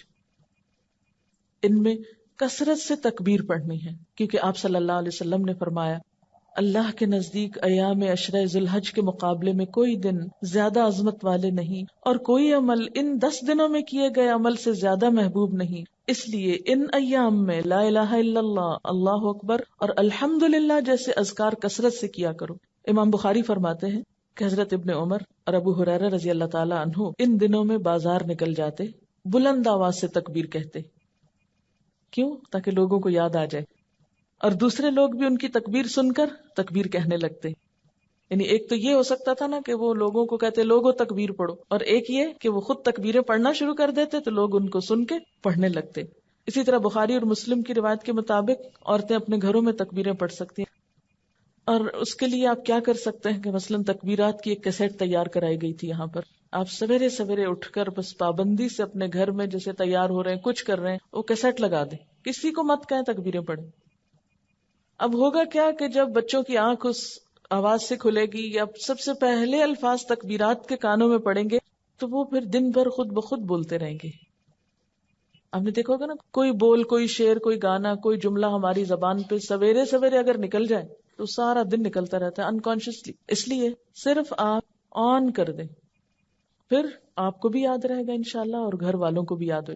ان تکبیرات کو فریج پہ، کھانے کی میز کے پاس کہیں، یعنی کوئی ایسی جگہ جہاں آپ سب گھر والے بیٹھتے ہوں یا جہاں سے گزرتے ہوں، مثلا گھر کی انٹرنس پہ یا باہر نکلتے وقت، یا 2-3 جگہوں پر بھی آپ لگا سکتے ہیں. تو کیا ہوگا، جو ہی نظر پڑے گی تو آپ کو یاد آ جائے اوہ میں نے تکبیریں پڑھنی تھی. اللہ اکبر، اللہ اکبر، لا الہ الا اللہ، واللہ اکبر، اللہ اکبر وللہ الحمد. اس کے علاوہ ان دنوں میں صدقہ خیرات کیا جا سکتا ہے، کیونکہ عام دنوں کے مقابلے میں ان دنوں میں خرچ کرنے کا ثواب کئی گنا زیادہ ہوگا. جیسے رمضان میں خرچ کرنے کا ثواب عام دنوں کے مقابلے میں زیادہ ہے، تو ان دنوں میں بھی آپ خصوصی صدقے کا اہتمام کریں۔ قرآن پاک میں اللہ تعالیٰ فرماتے ہیں وَأَنفِقُوا مِمَّا رَزَقْنَاكُمْ مِن قَبْلِ أَن يَأْتِيَ أَحَدَكُمُ الْمَوْتُ فَيَقُولَ رَبِّ لَوْلَا أَخَّرْتَنِي إِلَىٰ أَجَلٍ قَرِيبٍ فَأَصَّدَّقَ وَأَكُن مِّنَ الصَّالِحِينَ۔ جو رزق ہم نے تمہیں دیا ہے اس میں سے خرچ کرو، اس سے پہلے کہ تم میں سے کسی کی موت کا وقت آ جائے، اور اس وقت وہ کہے کہ اے میرے رب، کیوں نہ تو نے مجھے تھوڑی سی مہلت اور دے دی، تھوڑا وقت اور مل جاتا کہ میں صدقہ دیتا اور صالح لوگوں میں شامل ہو جاتا۔ یا اللہ میں صدقہ کر کے نیک بن جاتا، صدقہ دیتا اور نیک بندوں میں شامل ہو جاتا۔ یا اللہ تھوڑا سا وقت اور مل جاتا۔ تو موت کے وقت تو 1 منٹ بھی اور نہیں ملے گا، اب جو وقت ملا ہے اس میں کچھ نہ کچھ کر لینا چاہیے، کیونکہ قیامت کے دن تو پھر کوئی کام نہیں آئے گا۔ یا ایھا الذین آمنوا انفقوا مما رزقناکم من قبل ان یأتی یوم لا بیع فیہ ولا خلۃ ولا شفاعۃ والکافرون هم الظالمون۔ اے لوگو جو ایمان لائے ہو، جو کچھ مال و متاع ہم نے تم کو بخشا ہے، جو کچھ ہم نے تم کو دیا ہے، اس میں سے خرچ کرو، یعنی اپنی ملکیت کی چیزوں میں سے کرنا چاہیے، قبل اس کے کہ وہ دن آ جائے جس میں نہ خرید و فروخت ہوگی، کیونکہ دنیا میں ہم مال بچا کے رکھتے ہیں کہ بزنس میں لگائیں گے، نہ دوستی کام آئے گی، نہ سفارش چلے گی۔ اور ظالم اصل میں وہ ہیں جو انکار کی روش اختیار کرتے ہیں، یعنی احکام سن کے بھی ٹس سے مس نہیں ہوتے۔ آپ صلی اللہ علیہ وسلم نے فرمایا قیامت کے دن جب کوئی سایہ نہ ہوگا تو صدقہ مومن پہ سایہ بن جائے گا۔ ان ظل المؤمن یوم القیامت صدقتہ، مومن کا سایہ قیامت کے دن اس کا صدقہ ہوگا۔ صدقہ اللہ تعالیٰ کے غضب کو ٹھنڈا کرتا ہے، بری موت سے بچاتا ہے۔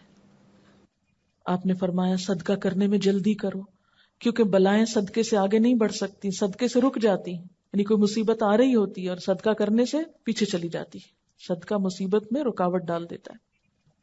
اللہ تعالیٰ فرماتے ہیں یا ابن آدم انفق علیک، اے انسان تو میری راہ میں خرچ کر، میں تیرے اوپر خرچ کروں گا، تو دے میں تجھے اور دوں گا۔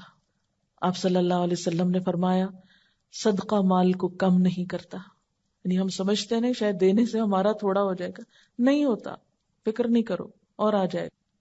اور پھر آدمی کا اپنی زندگی میں 1 درہم خرچ کرنا موت کے وقت 100 درہم خرچ کرنے سے زیادہ بہتر ہے۔ یعنی جب انسان ایسی بیماری میں مبتلا ہو جائے کہ اس کو پتا چلے کہ اب تو میں بچ ہی نہیں سکتا، اب تو موت آئی کہ آئی، اب جو کچھ وہ خرچ کرے گا، وہ اگر 100 بھی خرچ کر رہا ہے تو صحت میں اچھی حالت میں اگر اس کے مقابلے میں 1 بھی خرچ کیا تھا تو اس کا اجر و ثواب زیادہ ہے۔ لیکن عام طور پر ہم صحت کے وقت، خوشحالی کے وقت، اچھے دنوں میں کب یاد کرتے ہیں اللہ؟ اور صدقہ نہ کرنا، بخل کرنا اپنے آپ کو ہی نقصان دیتا ہے۔ وَمَن يَبْخَلْ فَإِنَّمَا يَبْخُلُ عَن نَفْسِهِ، جو بخل کرے گا وہ دراصل اپنے آپ سے ہی کرے گا۔ سورۃ محمد میں آتا ہے نا کہ ہاں انتم ہؤلاء، یہ تم وہ لوگ ہو، تدعون لتنفقوا فی سبیل اللہ، تمہیں بلایا جاتا ہے کہ اللہ کے راستے میں خرچ کرو۔ فمنکم من یبخل، تو تم میں سے بعض لوگ بخل کرتے ہیں، کچھ نہیں دیتے۔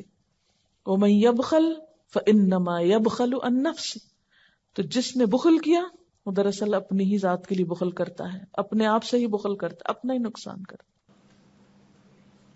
فَأَمَّا مَن بَخِلَ وَاسْتَغْنَى وَكَذَّبَ بِالْحُسْنَى فَسَنُيَسِّرُهُ لِلْعُسْرَى وَمَا يُغْنِي عَنْهُ مَالُهُ إِذَا تَرَدَّى، جس نے بخل کیا اور اللہ تعالیٰ سے بے نیازی برتی اور بھلائی کو جھٹلایا، اس کو ہم سخت راستے کی سہولت دیں گے، یعنی اس کے لیے مشکلات پیدا کریں گے۔ اس کا مال آخر اس کے کس کام آئے گا جب وہ خود ہلاک ہو گیا؟ انسان فوت ہو جائے تو مال و دولت جو پیچھے ہے وہ نجات تو نہیں دے سکتا، وہ تو اب وارثوں کا ہو گیا، وہ جہاں چاہیں خرچ کریں، چاہے تو اچھی جگہ پہ کریں اور چاہے تو غلط جگہ پہ خرچ کریں۔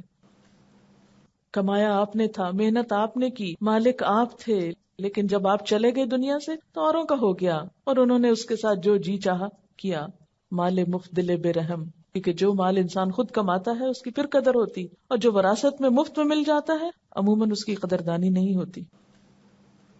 اور یہ بھی یاد رکھیے کہ اللہ کی راہ میں دینے والوں کے لیے فرشتے بھی دعائیں کرتے ہیں۔ بخاری کی روایت ہے ہر روز صبح 2 فرشتے اترتے ہیں، ایک یہ دعا کرتا ہے یا اللہ سخی اور خرچ کرنے والے کو مال میں زیادتی اور برکت دے.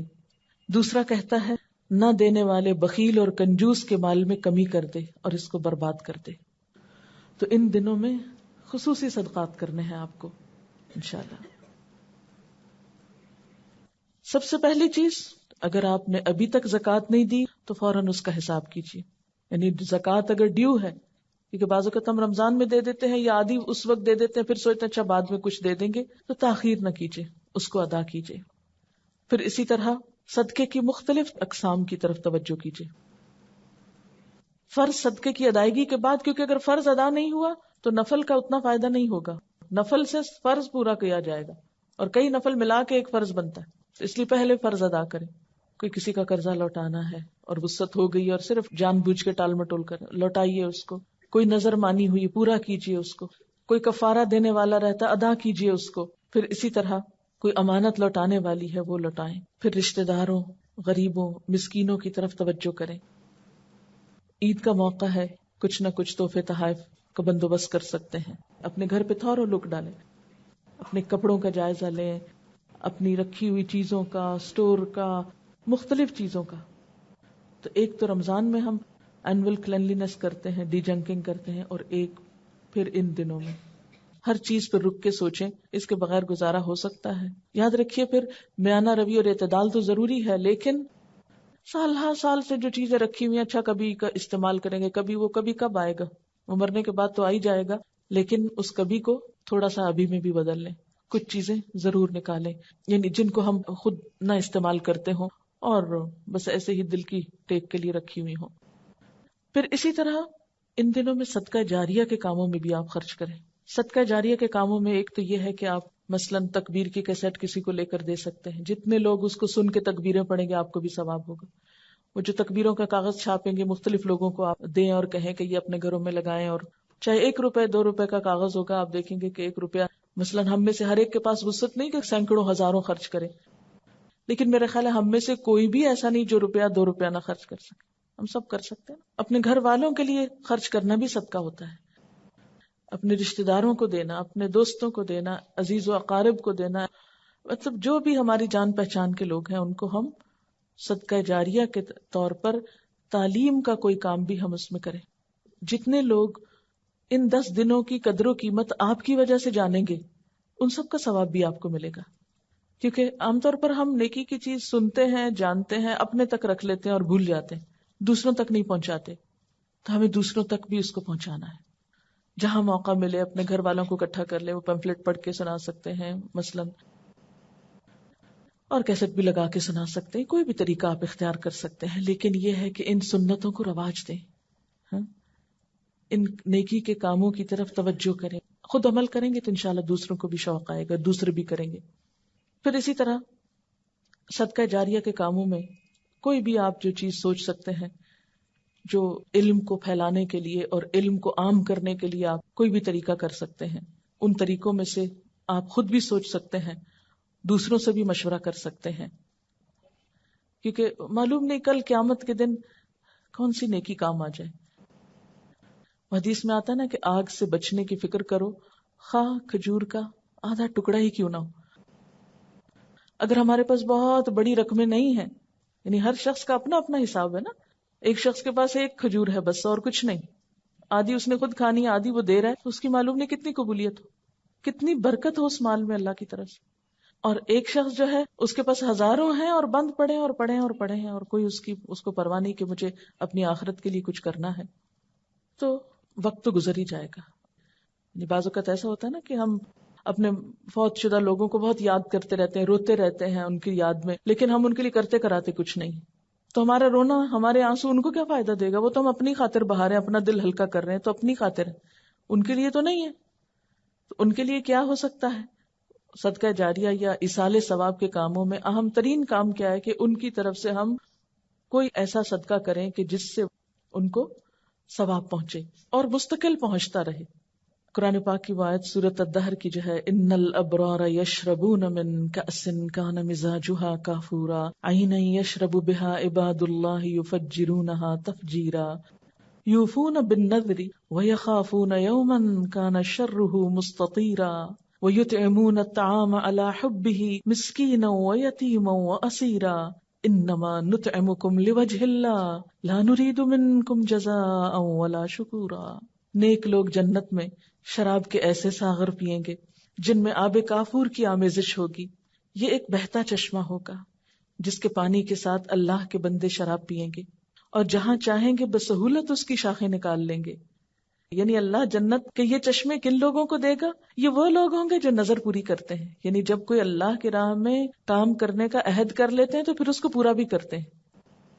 یہ نہیں کہ جب نیکی کے محفل میں ہوئے تو سوچ لیا اچھا میں اللہ کے راستے میں یہ دوں گی، اور جب باہر نکلے تو سب بھول بھلا گئے۔ جو نظر پوری کرتے ہیں اور اس دن سے ڈرتے ہیں جس کی آفت ہر طرف پھیلی ہوئی ہوگی۔ قیامت کے دن کی آفت ہر طرف پھیل جائے گی، ہر چیز کو اپنی لپیٹ میں لے لے گی، کوئی نہیں بچے گا۔ اور اللہ کی محبت میں یتیم اور مسکین اور قیدی کو کھانا کھلاتے ہیں، اور ان سے کہتے ہیں کہ ہم تمہیں صرف اللہ کی خاطر کھلا رہے ہیں، ہم تم سے نہ کوئی بدلہ چاہتے ہیں نہ شکریہ چاہتے ہیں۔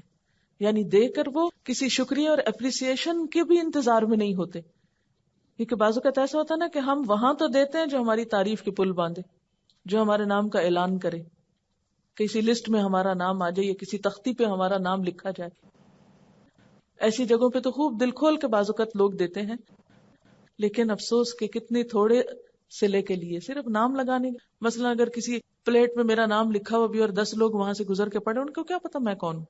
میرا تو اجر بھی گیا اور حاصل بھی کچھ نہ ہوا، اور اس پلیٹ پہ گرد پڑ رہی ہے، اور تھوڑے عرصے کے بعد کیا ہوگا؟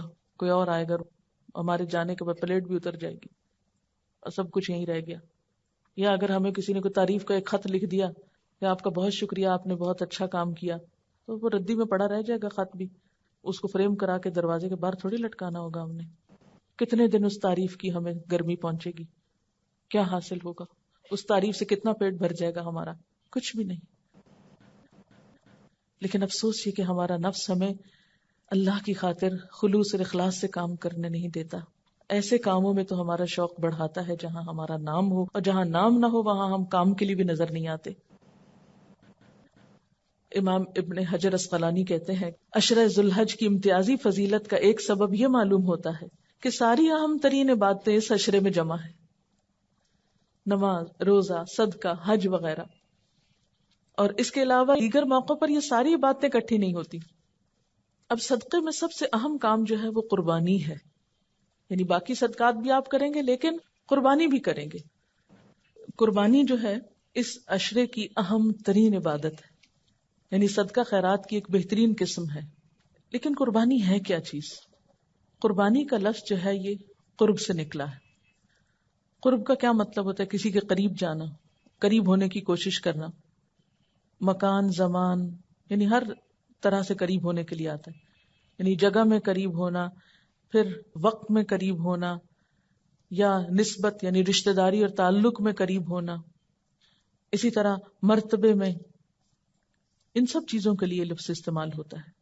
تو قربان ہر وہ چیز جس کے ذریعے اللہ کی قرب جوئی کی جائے، یعنی قرب تلاش کیا جائے۔ قربان یعنی لفظ قرب سے نکلا ہے۔ پھر قربان کس کو کہتے ہیں؟ ہم کہتے ہیں نا قربان جاؤں، ہم تو اس کو فعل کے طور پر استعمال کرتے ہیں، لیکن قربان ہر وہ چیز جس کے ذریعے اللہ کا قرب حاصل کیا جائے، اللہ کا تقرب حاصل کیا جائے۔ اور اصطلاح میں قربانی سے مراد کیا ہے؟ یوم النحر اور ایام تشریق میں اللہ تعالیٰ کی رضامندی اور خوشنودی اور قرب حاصل کرنے کے لیے اونٹ، گائے، بکری، بھیڑ یا دمبا ذبح کرنا، یعنی یہاں خاص طور پر جانور کی قربانی مراد ہے۔ سوال یہ پیدا ہوتا ہے کہ قربانی کی ابتدا کب سے ہوئی، یعنی یہ کام کب سے لازم ہوا؟ قرآن پاک میں اللہ تعالیٰ فرماتے ہیں سورۃ الحج میں لِكُلِّ أُمَّةٍ جَعَلْنَا مَنْسَكًا هُمْ نَاسِكُوهُ، ہر امت کے لیے ہم نے قربانی کا ایک طریقہ مقرر کیا جس کی وہ پیروی کرتی ہے۔ گویا قربانی کا یہ حکم ہر امت کے لیے رہا ہے۔ اس کا آغاز حضرت آدم علیہ السلام کے زمانے میں ہوا۔ قرآن پاک میں اللہ تعالیٰ حضرت آدم علیہ السلام کے 2 بیٹوں کا قصہ بیان کرتے ہیں، وَاتْلُ عَلَيْهِمْ نَبَأَ ابْنَيْ آدَمَ بِالْحَقِّ اذ قربا قربانا فتقبل من احدهما ولم يتقبل من الاخر۔ اور انہیں ذرا آدم علیہ السلام کے 2 بیٹوں کا قصہ بے کم و کاس سنا دیجئے. جب ان دونوں نے قربانی کی تو ان میں سے ایک کی قربانی قبول کی گئی اور دوسرے کی نہ کی گئی. تو اس سے کیا پتہ چلتا ہے کہ حضرت آدم علیہ السلام کے بیٹوں نے بھی قربانی کی. یعنی قربانی آج سے نہیں، قربانی تو آدم علیہ السلام کے زمانے سے ہے، یعنی اس کا تصور اس وقت سے موجود ہے. پھر اسی طرح حضور صلی اللہ علیہ وسلم کو بھی قربانی کا حکم ہے. فَصَلِّ لِرَبِّكَ وَانْحَرْ، اپنے رب کے لیے نماز پڑھیے اور قربانی کیجیے.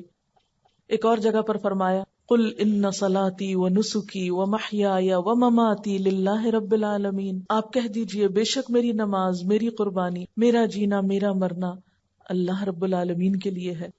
تو آپ کو یہاں بھی حکم دیا جا رہا ہے کہ قربانی کیجئے اور اللہ کے لیے کیجئے. اور فَصَلِّ لِرَبِّكَ وَانْحَرْ، یہاں بھی اپنے رب کے لیے قربانی کیجیے. گویا قربانی ایک تو یہ ہے کہ اللہ کا حکم ہے، اور دوسرا یہ کہ اللہ ہی کی خاطر ہونی چاہیے. جو ہمارے قربانی کا طریقہ ہے یہ کہاں سے آیا؟ یعنی قربانی کی مختلف شکلیں پچھلی امتوں میں رائج رہیں، لیکن یہ طریقہ جس پہ ہم قربانی کرتے ہیں یہ کب سے ہوا؟ اس کے بارے میں ایک دفعہ صحابہ کرام نے حضور صلی اللہ علیہ وسلم سے پوچھا کہ اے اللہ کے رسول صلی اللہ علیہ وسلم، یہ قربانی کیا ہے؟ آپ نے فرمایا سنت ابیکم ابراہیم، یہ تمہارے ابا ابراہیم علیہ السلام کی سنت ہے، ان کا طریقہ ہے. اس سنت کا تذکرہ قرآن پاک نے بہت خوبصورت انداز میں کیا ہے. سورۃ الصافات کی آیت نمبر 100 سے لے کر 111 آیات ہیں. وقال انی ذاہب الی ربی سیہدینی رب ہب لی من الصالحین فبشرناہ بغلام حلیم فلما بلغ معه السعي قال يا بني إني أرى في المنام أني أذبحك فانظر ماذا ترى قال يا أبت افعل ما تؤمر ستجدني إن شاء الله من الصابرين فلما أسلما وتله للجبين وناديناه أن يا إبراهيم قد صدقت الرؤيا إنا كذلك نجزي المحسنين إن هذا لهو البلاء المبين وفديناه بذبح عظيم وتركنا عليه في الآخرين سلام على إبراهيم كذلك نجزي المحسنين إنه من عبادنا المؤمنين.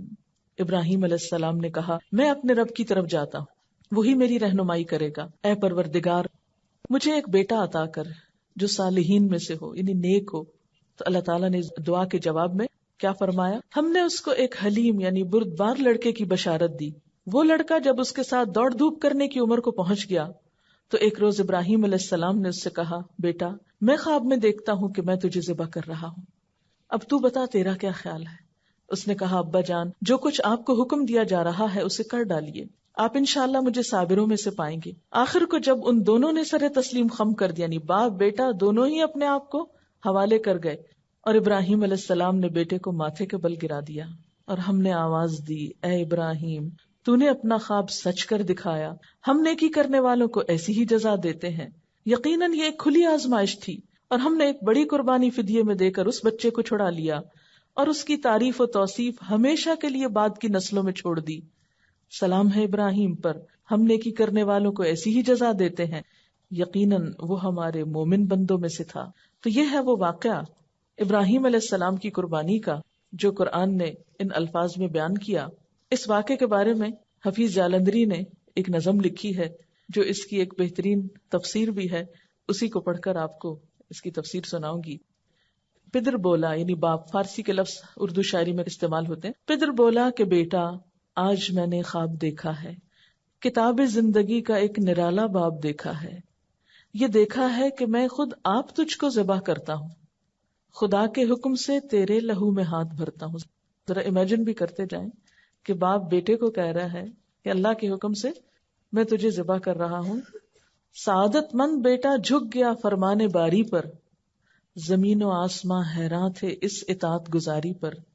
رضا جوئی کی یہ صورت نظر آئی نہ تھی اب، یعنی ایسے بھی کوئی اللہ کی رضا پہ راضی ہوتا ہے؟ اس سے پہلے ایسی اطاعت کسی نے نہیں دیکھی. یہ جرت پیشتر انسان نے دکھلائی نہ تھی اب تک، اس سے پہلے کہ کسی انسان نے اللہ کی اطاعت کے لیے ایسی جرت نہیں دکھائی تھی. عجب بشاش تھے دونوں رضائے رب عزت پر، تأمل یا تذبذب کچھ نہ تھا دونوں کی صورت پر، کوئی ہچکچاہٹ نہیں. کہا فرزند نے اے باپ اسماعیل صابر ہے، خدا کے نام پر بندہ پے تعمیل حاضر ہے. مگر آنکھوں پہ اپنی آپ پٹی باندھ لیجیے گا، میرے ہاتھوں میں اور پیروں میں رسی باندھ دیجیے گا، مبادا آپ کو صورت پہ میری رحم آ جائے، مبادا میں تڑپ کر چھوٹ جاؤں ہاتھ تھرائے۔ پسر کی بات سن کر باپ نے تعریف فرمائی، یہ رسی اور پٹی باندھنی ان کو پسند آئی۔ ہوئے اب ہر طرح تیار دونوں باپ اور بیٹے، چھری اس نے سنبھالی تو یہ جھٹ قدموں پہ آ لیٹے، پچھاڑا اور گھٹنا سینہ معصوم پہ رکھا، چھری پتھر پہ رگڑی ہاتھ کو حلقوم پہ رکھا، زمیں سہمی پڑی تھی آسمان ساکت تھا بیچارہ، نہ اس سے پیشتر دیکھا تھا یہ حیرت کا نظارہ۔ پدر تھا مطمئن بیٹے کے چہرے پہ بحالی تھی، چھری حلقوم اسماعیل پہ چلنے ہی والی تھی، مشیت کا مگر دریائے رحمت جوش میں آیا کہ اسماعیل کا ایک رونگٹا کٹنے نہیں پایا۔ ہوئے جبریل نازل اور تھاما ہاتھ حضرت کا، کہا بس امتحان مقصود تھا ایثار و جرت کا۔ خطاب اس دن سے اسماعیل نے پایا ذبیح اللہ، یعنی ذبح نہیں ہوئے لیکن نام مل گیا ذبیح اللہ، خدا نے آپ ان کے حق میں فرمایا ذبیح اللہ۔ تو یہ تھا وہ جذبہ قربانی جو ابراہیم علیہ السلام اور اسماعیل علیہ السلام کے اندر تھا۔ قربانی اصل میں کی کیوں جاتی ہے؟ قربانی کے کانسیپٹ کیا ہے؟ قربانی کی روح کیا ہے؟ اپنی محبوب ترین چیز اپنے محبوب کے نام کر دینا، اظہار محبت ہے نا۔ ابراہیم علیہ السلام نے بھی اللہ تعالیٰ سے محبت کا ایک دعویٰ کیا تھا کہ مجھے تجھ سے محبت ہے، اور والذین آمنوا اشد حبا للہ، اور یہ کہ جب اللہ کی محبت انسان کے دل میں آتی ہے تو پھر دنیا کی کوئی دوسری چیز اس کا راستہ نہیں روکتی۔ اس راہ میں انسان کو مال دینا پڑے یا اولاد دینی پڑے یا پھر کبھی اپنا آپ بھی دینا پڑے۔ اسی لیے اس موقع پر جانور کی قربانی ایک سمبل کے طور پر ہے، جان قربان کرو، یعنی اگر آپ ویسے روپیہ پیسہ دے دیں گے تو بات نہیں بنے گی، جان دو، کیونکہ انہوں نے اپنے بیٹے کی جان دینے کے لیے کوئی بھی ہچکچاہٹ نہیں کی تھی۔ آپ دیکھیں دنیا میں محبتوں کے بہت قصے ہیں، اور ہر محبت کے ساتھ قربانی کا قصہ بھی، کیونکہ محبت کی تکمیل ہوتی نہیں، محبت کی تعریف مکمل نہیں ہوتی جب تک اس میں قربانی نہ ہو۔ ماں کو اگر اپنے بچے سے محبت ہے کیسی کیسی قربانی کرتی، شوہر کو اگر بیوی سے محبت ہے تو اس کے لیے کیسی کیسی قربانی کرتی، بیوی کو شوہر سے محبت ہے تو کیسی قربانی کرتی ہے اس کے لیے۔ تو دنیا میں بھی انسانوں کے درمیان محبت کے جتنے رشتے ہیں ان سب میں بھی قربانی پائی جاتی، اور اگر معاملہ بندے اور بندے کا نہیں، بندے اور رب کا ہو تو کیا اس میں کوئی قربانی نہیں ہوگی؟ تو ہر سال جو مسلمان یہ قربانی کرتے ہیں یہ کس لیے کرتے ہیں؟ اپنی محبت کے اظہار کی علامت کے طور پر، دس از اے سمبل کہ اللہ تیری خاطر یہ خون بہا سکتے ہیں تو تیری خاطر اپنی گردن بھی کٹا سکتے ہیں۔ اور آپ دیکھیں کہ ابراہیم علیہ السلام کو اللہ تعالیٰ نے کیا عطا کیا، انہوں نے اللہ سے محبت کا دعویٰ کیا تو اللہ نے بھی ان کو اپنا دوست کہا، واتخذ اللہ ابراہیم خلیلا، اللہ نے ابراہیم علیہ السلام کو اپنا دوست بنا لیا۔ تو دوستی کا ثبوت تو قربانی سے ہی ہوتا ہے۔ عام روزمرہ زندگی میں بھی آپ دیکھتے ہیں کہ جس سے محبت ہوتی ہے اس کے لیے ہم تحفے کا اہتمام کرتے ہیں۔ یہ تحفہ دینا کیا ہے دراصل؟ یہ تو نہیں کہ دوسرا شخص کو مفلس ہے، کوئی غریب ہے، فقیر ہے تو آپ اس کو کچھ پیش کر رہے ہیں کہ آپ کی غربت اور فقر دور ہو جائے، وہ تو صدقہ ہوتا ہے۔ تحفے کی روح کیا ہے؟ تحفے کی روح یہی ہے نا کہ ایک اظہار محبت ہوتا ہے کہ میرے دل میں آپ کا ایک مقام ہے۔ تحفے میں اصل چیز اس کی ویلیو نہیں ہوتی کہ وہ کتنی بڑی چیز ہے، کتنے ہزاروں لاکھوں کی ہے۔ جدید دنیا میں جو تحفے کا کانسیپٹ ہو گیا نا کہ مٹیریلسٹک اپروچ ہو گئی کہ زیادہ قیمتی تحفہ شاید زیادہ محبت کی علامت ہے، نہیں، محبت کی علامت کے طور پر تو آپ کچھ بھی قربان کر سکتے ہیں، کوئی بھی چیز دے سکتے ہیں، معمولی سے معمولی بھی ہو سکتی، اور اس میں ہر شخص اپنی حیثیت دیکھے گا نا کہ میرے میں حیثیت کیا ہے۔ بہت سے لوگ پوچھتے ہیں کہ اچھا کس پہ قربانی لازم ہے، کون قربانی کرے، اور پھر عموماً یہ بتایا جاتا ہے کہ جو صاحب نصاب ہے، جس پہ زکوٰۃ ہے، وہ قربانی کرے، لیکن ہم دیکھتے ہیں کہ اللہ کے رسول صلی اللہ علیہ وسلم تو کبھی بھی صاحب نصاب نہیں ہوئے، ان کے ہاں تو کبھی بھی اتنا مال جمع نہیں ہوا کہ آپ اس میں سے زکوٰۃ نکالیں یا کچھ اور، وہ تو جو آتا تھا دے ڈالتے تھے۔ اور یہاں تک حالت تھی تنگ دستی کی کہ حضرت عائشہ رضی اللہ تعالیٰ عنہا سے روایت ہے کہ جب سے آل محمد مدینہ میں آئے، یعنی آپ صلی اللہ علیہ وسلم کی فیملی جب سے مدینہ میں آئی، کبھی مسلسل 3 رات تک گندم کے آٹے کی روٹی سے سیر نہیں ہوئی، یہاں تک کہ آپ صلی اللہ علیہ وسلم وفات پا گئے، یعنی 3 دن بھی مسلسل روٹی نہیں پکی آپ کے گھر میں تھرو آؤٹ مدنی پیریڈ، پھر بھی آپ قربانیاں کرتے رہے۔ تو یہ قربانی پھر اصل میں کیا ہے؟ محبت کا اظہار ہے۔ اس کے لیے ضروری نہیں کہ آپ کے پاس اتنا سونا ہو یا اتنی چاندی ہو یا اتنا بزنس ہو یا اتنا بینک بیلنس ہو، بس آپ دیکھیں کر سکتے ہیں تو کر لیں. ایک قربانی بھی سارے گھر کی طرف سے کافی ہو جائے گی، لیکن محبت کے اظہار کے طور پر اللہ تعالیٰ نے خود جو طریقہ بتایا، کیونکہ آپ یعنی ویسے بھی محبت کے اظہار کے لیے تحفہ دیا جاتا ہے، لیکن جب آپ کو پتا چل جاتا ہے کہ فلاں شخص کو یہ چیز بہت پسند ہے، تو آپ کی پھر کوشش کیا ہوتی ہے کہ میں وہ دوں جو اس کو پسند ہے. اس لیے جب یہ باتیں کی جاتی ہیں نا کہ غریبوں کو روپیہ دے دینا چاہیے اس دن، اور فلاں چیز دے دینی چاہیے، اس پیسے کو فلاں کام میں استعمال کر لینا چاہیے، فلاں سڑک بنوا لینی چاہیے، فلاں پل بنوا لینا چاہیے، سب باتیں اپنی جگہ ہیں. لیکن آج آپ کے محبوب کو پسند ہے کہ آپ ایک جانور قربان کریں. یہ سارا سال پل بنوائیں، سڑکیں بنوائیں، جو مرضی کرائیں، لیکن آج اس کو کون سا تحفہ پسند ہے آپ کی طرف سے؟ جانور قربان کرنا. کیوں؟ اس لیے کہ آپ کاغذ کا روپیہ کسی کے ہاتھ میں دیتے ہیں نا، تو وہ فیلنگ نہیں آتی. جب آپ ایک اپنے پالے ہوئے جانور کے گلے پہ چھری پھیرتے ہیں، تو جن گھروں میں جانور پالا جاتا ہے نا، ان بچوں کو آپ دیکھیں، وہ قریب نہیں جاتے، اس کا گوشت نہیں کھاتے کہ ہمارا پیارا جانور جو ہے وہ قربان ہو گیا. روتے ہیں باقاعدہ اس کی. اور اس وقت جو دل کی حالت ہوتی ہے، وہ روپیہ کسی کو پکڑانے سے وہ جذبات نہیں پیدا ہوتے. اور یہ یاد دہانی ہے مسلسل، یا اللہ آج اس جانور کے گلے پہ چھری پھیر رہا ہوں، کل آپ نے مجھے طلب کیا نا، تو میں بھی حاضر ہوں، میں اپنی جان بھی دوں گا آپ کو.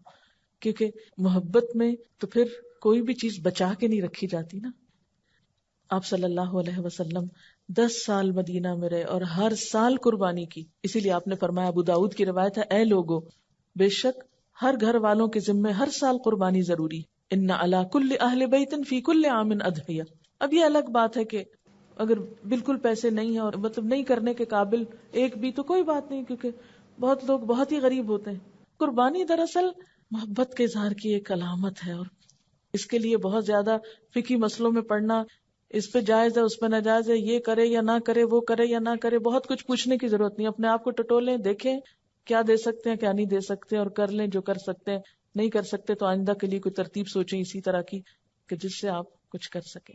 اور اگر کوئی وسعت کے باوجود قربانی نہ کر سکے تو اس کے بارے میں کیا فرمایا کہ جسے قربانی کرنے کی وسعت اور طاقت ہو اور وہ قربانی نہ کرے، وہ مسلمانوں کی عیدگاہ میں حاضر نہ ہو. اب یہ ہے کہ بعض حالات واقعی ایسے ہوتے ہیں کہ انسان نہیں کر سکتا، کوئی جان بوجھ کے نہیں ایسے کرتا، ہمت نہیں ہے. مثلا ایک شخص کی مہینے کی آمدنی 3,000 روپے ہے، وہ تو بچوں کا دودھ بھی نہیں پورا کر پا رہا، 2 وقت کی روٹی نصیب نہیں، وہ کہاں سے قربانی کرے، چاہے اس کا دل کتنا بھی روتا ہو. ایسا شخص کیا کرے؟ ایسے لوگوں کو بھی اللہ نے ثواب سے محروم نہیں رکھا. ایک آدمی نے حضور صلی اللہ علیہ وسلم سے عرض کیا کہ میرے پاس قربانی کے لیے تو کوئی جانور نہیں، لیکن میرے پاس دودھ دینے والا ایک جانور ہے، یعنی میرے گھر میں ایک مثلا گائے یا بکری وغیرہ ہے، اسی کو کر دوں. تو آپ نے فرمایا نہیں، اس کو نہیں کرو، کیونکہ اسلام جو ہے نا ایک اعتدال والا دین ہے، دوسروں پہ ان کی وسعت سے بڑھ کے بوجھ نہیں ڈالتا. آپ نے فرمایا نہیں، بلکہ تو عید کی نماز کے بعد اپنے بال، ناخن اور مونچھیں کٹوا اور اپنے پوشیدہ بال مونڈ لے، بس اللہ تعالیٰ کے نزدیک یہی تیری پوری قربانی ہے. اسی لیے ہمیں کیا حکم دیا گیا ہے کہ ذوالحج کا چاند نظر آنے کے بعد نہ ناخن کاٹے جائیں، نہ بال کاٹے جائیں، نہ ہی شیو کی جائے، اور نہ ہی بال اکھاڑے جائیں. نو ویکسنگ، نو تھریڈنگ، نو پلکنگ. اور عید کی نماز کے بعد کیا کیا جائے؟ کیونکہ عام طور پر تو کیا ہوتا ہے، عید کی تیاری میں لوگ اپنے آپ کو سنوارتے بناتے ہیں، بچوں کے بال کٹوائے جاتے ہیں، حجامت کروائی جاتی ہے. لیکن اس عید کے موقع پر عید سے پہلے کچھ نہیں کرنا. عید کی نماز کے بعد جب دوسرے لوگ جانور کاٹ رہے ہوں گے تو آپ کے پاس جانور کاٹنے کو نہیں، تو اپنے ناخن کاٹ لیجئے، یہی آپ کی قربانی ہو گئی. یعنی جس کے پاس وسعت نہیں، اور جس کے پاس وسعت ہے قربانی کرنا ہے، اس کے لیے بھی یہی حکم ہے. اور حاجی جو حج کرنے جا رہے ہوتے ہیں تو احرام کی حالت میں بھی ان بالوں کو، ناخنوں کو آپ ٹچ نہیں کر سکتے. تو اس طرح حج والے اور قربانی والے اور بغیر قربانی والے سب ایک چیز میں تو شریک ہو سکتے ہیں نا. یعنی اللہ تعالیٰ ہر ایک کو نیکی کا موقع دیتا ہے. اور جو قربانی کر سکے ان کے لیے کیا ثواب ہے، کیا فائدہ ہے. آپ صلی اللہ علیہ وسلم نے فرمایا 10 ذوالحج کو خون بہانے سے بڑھ کر ابن آدم اللہ کے ہاں کوئی بہتر عمل نہیں کرتا. یعنی اس دن کی سب سے نمبر 1 ٹاپ کی عبادت کیا ہے؟ خون بہانا. یہ جانور قیامت کے دن اپنے سینگوں، کھروں اور بالوں سمیت آئیں گے، اور خون کے زمین پر گرنے سے پہلے اللہ کے ہاں اس کا ایک مقام ہوتا ہے. یعنی وہ خون زمین پہ جو گرنے لگتا ہے تو اس سے پہلے وہ اللہ کے ہاں ویلیو کر لیا جاتا ہے. اس جانور کا اتنا خون جائے گا اور وہ ثواب لکھ لیا جاتا ہے. اس لیے تم یہ قربانی خوش دلی سے کیا کرو. آپ نے فرمایا اے لوگو قربانی کرو، جانوروں کا خون آخرت کے ثواب کی نیت سے بہاؤ۔ قربانی کے جانور کا خون اگرچہ ظاہراً زمین پہ گرتا ہے، یعنی برباد ہوتا دکھائی دیتا ہے، لیکن حقیقتاً اللہ کے خزانے میں چلا جاتا ہے۔ یعنی جانور کا بہا ہوا خون جو ہے وہ بھی کاؤنٹ ہوتا ہے ثواب میں۔ آپ صلی اللہ علیہ وسلم سے پوچھا گیا کہ اس قربانی سے ہمیں کیا ملے گا، کیا فائدہ ہوگا؟ آپ نے فرمایا ہر بال کے بدلے میں ایک نیکی ملے گی۔ صحابہ کرام کہنے لگے اور بھیڑ کی اون کے بدلے؟ کیونکہ بھیڑ کی اون میں زیادہ بال ہوتے ہیں نا، وہ جڑے جڑے ہوتے ہیں اکٹھے اور بہت باریک باریک ہوتے ہیں۔ فرمایا بھیڑ کی اون کے ہر بال کے بدلے میں بھی ایک نیکی ہے۔ یہ دمبا یا بھیڑ جو ہوتی ہے اس پہ زیادہ بال ہوتے ہیں تو ایک ایک بال کے بدلے ایک ایک نیکی۔ پھر اسی طرح ایک اور جگہ پر آتا ہے کہ فربا جانور کی یعنی اچھے صحت مند جانور کی قربانی کرو کیونکہ یہ پل صراط پہ تمہاری سواریاں ہوں گے۔ یہ بھی ایک فائدہ ہے، قیامت کے دن آپ کو یہ سب اجر ملے گا۔ لیکن دنیا میں بھی کیا ہوتا ہے، قربانی کے کئی فائدے ہیں۔ لوگ تو کہتے ہیں نا لو اتنے پیسے ہر سال ضائع ہو جاتے ہیں، اتنے جانور کٹ جاتے ہیں، لیکن بات یہ ہے کہ ایک ایک چیز اس کی کام آتی ہے۔ مثلاً خون جو ہے وہ زمین پہ گرتا ہے تو زمین زرخیز ہوتی ہے۔ بعض پودوں کو تو آپ نے دیکھا ہوگا کہ خاص طور پہ ڈالا جاتا ہے کہ وہ زیادہ بڑھتے ہیں اس کی وجہ سے۔ اسی طرح گوشت جو ہے وہ لوگوں کے لیے ایک بہت زبردست غذائی ضرورت پوری کرتا ہے۔ عام دنوں میں صاحب حیثیت لوگ تو گوشت کھا لیتے ہیں، لیکن اس قربانی کی برکت سے وہ لوگ بھی گوشت کھا لیتے ہیں کہ جو سارا سال گوشت افورڈ نہیں کر سکتے، جن کو سارا سال چکھنے کو نہیں ملتا۔ تو ان دنوں جب بہتات ہوتی ہے تو ان تک بھی کچھ نہ کچھ خیر پہنچ جاتی۔ اور لٹرلی کئی ایسے لوگوں کے ساتھ ملاقات کا موقع ملا جنہوں نے پرسنلی مجھے بتایا قربانی کے علاوہ ہم تو گوشت کا سوچ بھی نہیں سکتے۔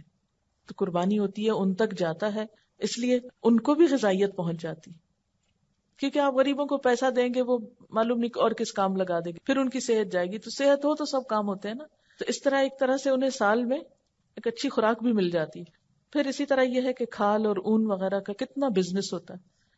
پھر یہ کہ وہ کتنے لوگوں کے بزنس بڑھتے ہیں اس سے، یعنی کھالوں کو اکٹھا کرنے سے لے کر ان کو بیچنے تک، اور ایکسپورٹ امپورٹ اور معلوم نہیں کیا کچھ، اس کے ذریعے کتنے بے شمار لوگ جو ہیں ان کاموں میں انوالو ہو جاتے ہیں، ان سب کو ایک طرح سے کام مل جاتا ہے۔ پھر بہت سے لوگ جن کو پتا ہوتا ہے کہ سال میں ہمارے جانور فلاں موقع پر بکیں گے، وہ کیا کرتے ہیں، جانور پالنا شروع کر دیتے ہیں، ان کو ایک کام مل جاتا ہے۔ ایک تو یہ کہ غریب کا پیسے پکڑائے، اور ایک یہ ہے کہ وہ جانور پالے، وہ بھی کسی کام لگے، اور پھر آپ اس کو پیسے دیں اور وہ اپنے ہاتھ کی کمائی سے کھائے، بنسبت اس کے کہ آپ اس کو صرف صدقے سے کھلاتے رہیں۔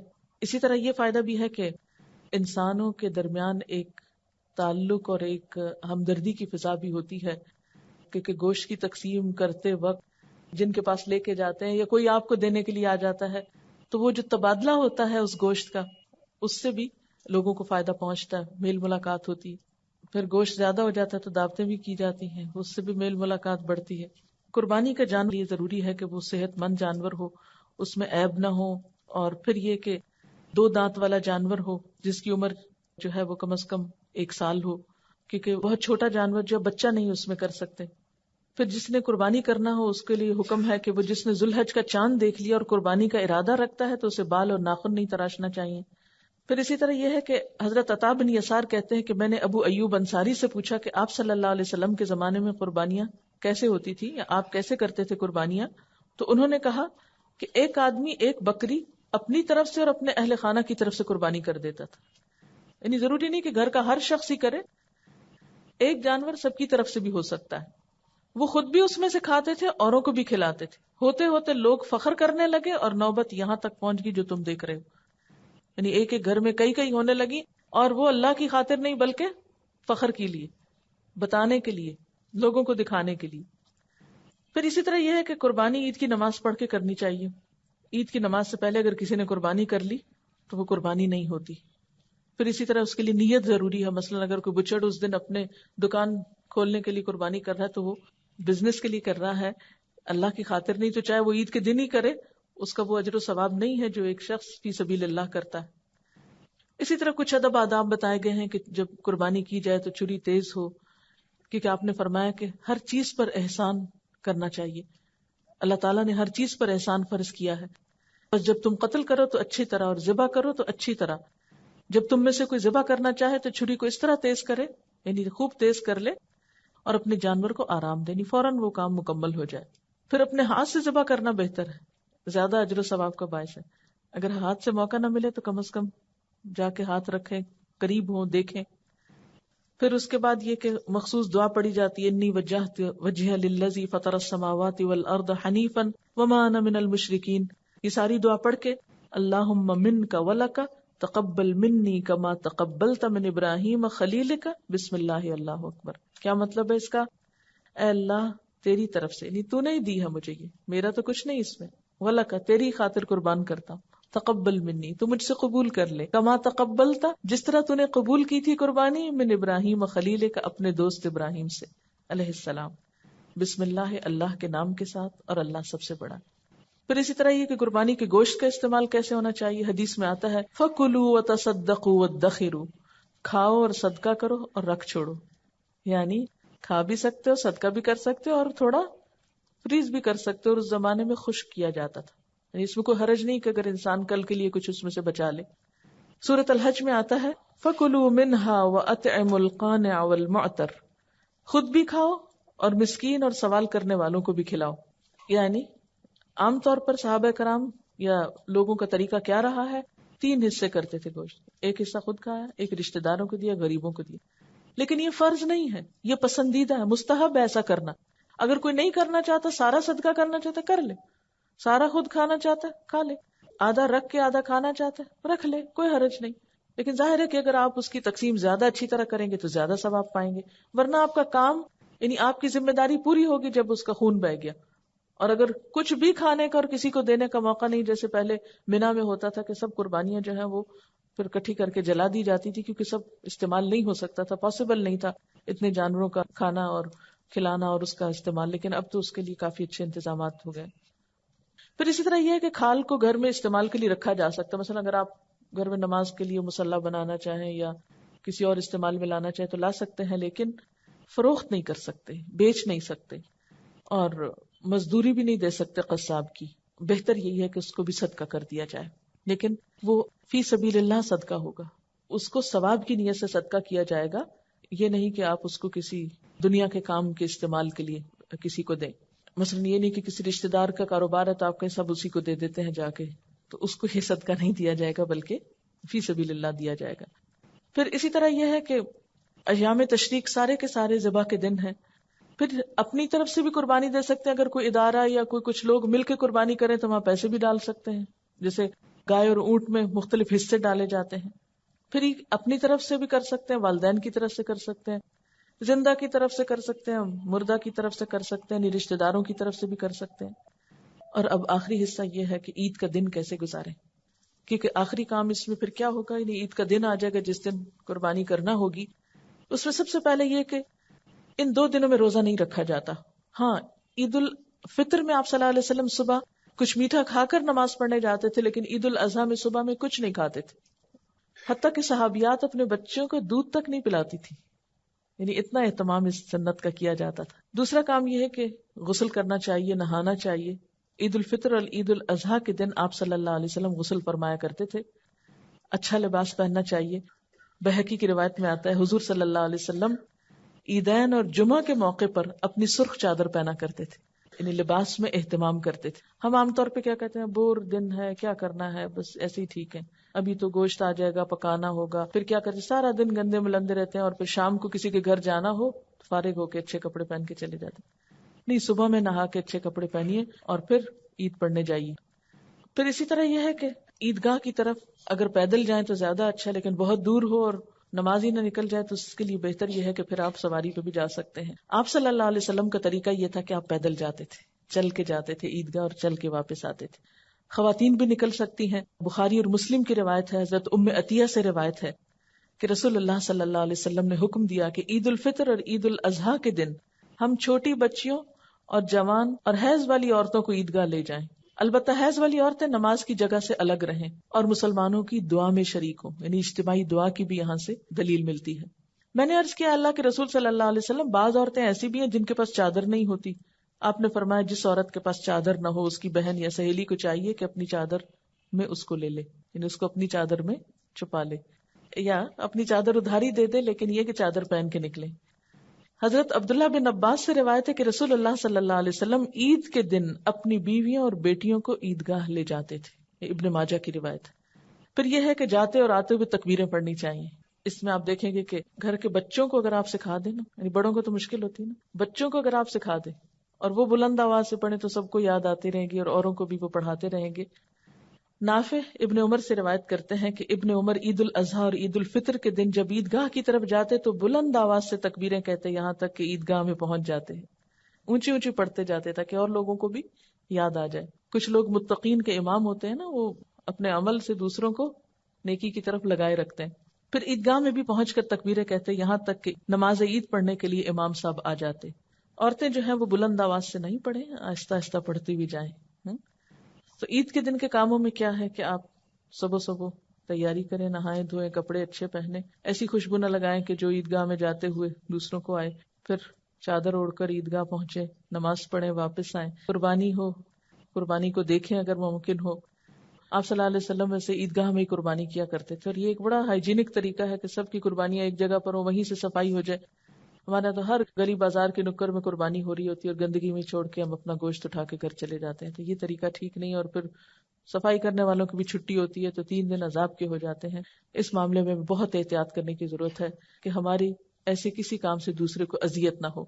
پھر یہ ہے کہ آپ گوشت کی تقسیم کریں، رشتہ داروں کو ملیں، غریبوں کو وزٹ کریں، ان کو اپنی خوشی میں شریک کریں، اور ذکر کی کثرت کرتے رہیں. ذکر نہ بھولیں، کہ ہوتا کیا ہے جو ہی خوشی کا موقع آیا سب سے پہلے ذکر بھول گئے. اور آخری بات یہ ہے کہ صرف جانوروں کی قربانی نہیں کرنی، کچھ اور چیزوں کی قربانی بھی کرنی. کوئی ایک اپنی بری عادت جس سے آپ بہت تنگ ہو اس کو لکھ لیں اور نیت کر لیں کہ اس دفعہ اس موقع پر میں نے اپنی اس عادت کو چھوڑ دینا ہے، یا اس خواہش کو میں نے قربان کر دینا ہے جو اللہ تعالیٰ کو پسند نہیں. کوئی بھی اپنا اپنا سوچ لے. ہر شخص اپنے غلطیوں اور گناہوں کے بارے میں زیادہ آگاہ ہوتا ہے. تو اگر ہم تھوڑی سی پلاننگ کر لیں کہ یہ کام ہم نے نہیں اس کے بعد کرنا، تو انشاءاللہ ہر عید پر اگر ایک ایک چیز چھٹتی جائے. اور پھر یہ ہے کہ سب سے بڑی قربانی اگر آپ کر سکیں تو انا کی کر دیں. تھوڑی سی میں کے اوپر کوئی چھری پھر جائے تو اچھا ہے ان دنوں میں. مٹا دے اپنی ہستی کو گر کچھ مرتبہ چاہے، کہ دانہ خاک میں مل کر گل و گلزار ہوتا ہے. اگر آپ واقعی بہار پھول بننا چاہتے ہیں تو پھر اس کے لیے کیا کرنا ہے؟ عاجزی اختیار کرنی ہے انشاءاللہ تعالی. اور یاد رکھیے کہ لن تنالوا البر حتى تنفقوا مما تحبون. اور آخری چیز جو چیک کریں گے وہ یہ کہ ایک چیز کیا آپ کے اندر پیدا ہوئی کہ نہیں، اور وہ ہے تقوی. ان ساری عبادتوں، نمازیں، صدقے، خیرات، روزے، ذکر، نوافل، سب کچھ کر لیا، اور اگر اصل چیز نہیں آئی تو کچھ نہیں آیا. اور وہ کیا ہے؟ دل میں اللہ کا خوف، اللہ تعالیٰ کا احساس کہ وہ دیکھ رہا ہے، مجھے اس کے پاس لوٹ کے جانا ہے، مجھے اس کو جواب دینا ہے. کیونکہ یہ تقوی اندر آئے گا تو بہت سی اچھی عادتیں خود بخود آنے لگیں گی. اور اللہ تعالیٰ بھی قربانی کے ذریعے یہی چاہتے ہیں دراصل. لن ینال اللہ لحومها ولا دماؤها ولکن ینالہ التقوی منکم. اللہ کو نہ تمہارے جانوروں کا گوشت پہنچتا ہے نہ خون پہنچتا ہے، اس کو تو تمہارا تقوی پہنچتا ہے. اللہ کی خاطر یہ سب کچھ کرنے کا کتنا جذبہ تھا، دل کی کیفیت. ابراہیم علیہ السلام کے بارے میں کیا آتا ہے کہ اذ جاء ربہ بقلب سلیم، جو سلامت دل لے کے اپنے رب کے پاس آیا. اور یہ بھی یاد رکھیے کہ قیامت کے دن کام تو کچھ نہیں آنا. یوم لا ینفع مال ولا بنون الا من اتى اللہ بقلب سلیم. تو دلوں کی سلامتی کی طرف توجہ دینے کی ضرورت ہے، محسن بننے کی ضرورت ہے. ومن احسن دینا ممن اسلم وجهه للہ وهو محسن واتبع ملت ابراہیم حنیفا واتخذ اللہ ابراہیم خلیلا. اس شخص سے بہتر اور کس کا طریقے زندگی ہو سکتا ہے جس نے اللہ کے آگے سر تسلیم خم کر دیا اور اپنا رویہ نیک رکھا اور یکسو ہو کر ابراہیم علیہ السلام کے طریقے کی پیروی کی، اس ابراہیم کے طریقے کی جسے اللہ نے اپنا دوست بنا لیا. بہت سے لوگ یہ کہہ کر کہ یہ تو ریچول ہے اور اس کا تو کیا فائدہ. سوچنے کی بات یہ کہ ریچول بھی کیوں اہم ہوتے ہیں. خلیل اللہ کی سنت ہے، شیطان جو ہے وہ حجتیں اور وسوسے ڈالے گا. یہ کیسے مسلمان ہیں؟ اپنی نئی نسل سے پوچھئے کہ کیا سوچ ہے ان کے دلوں میں قربانی کے بارے میں.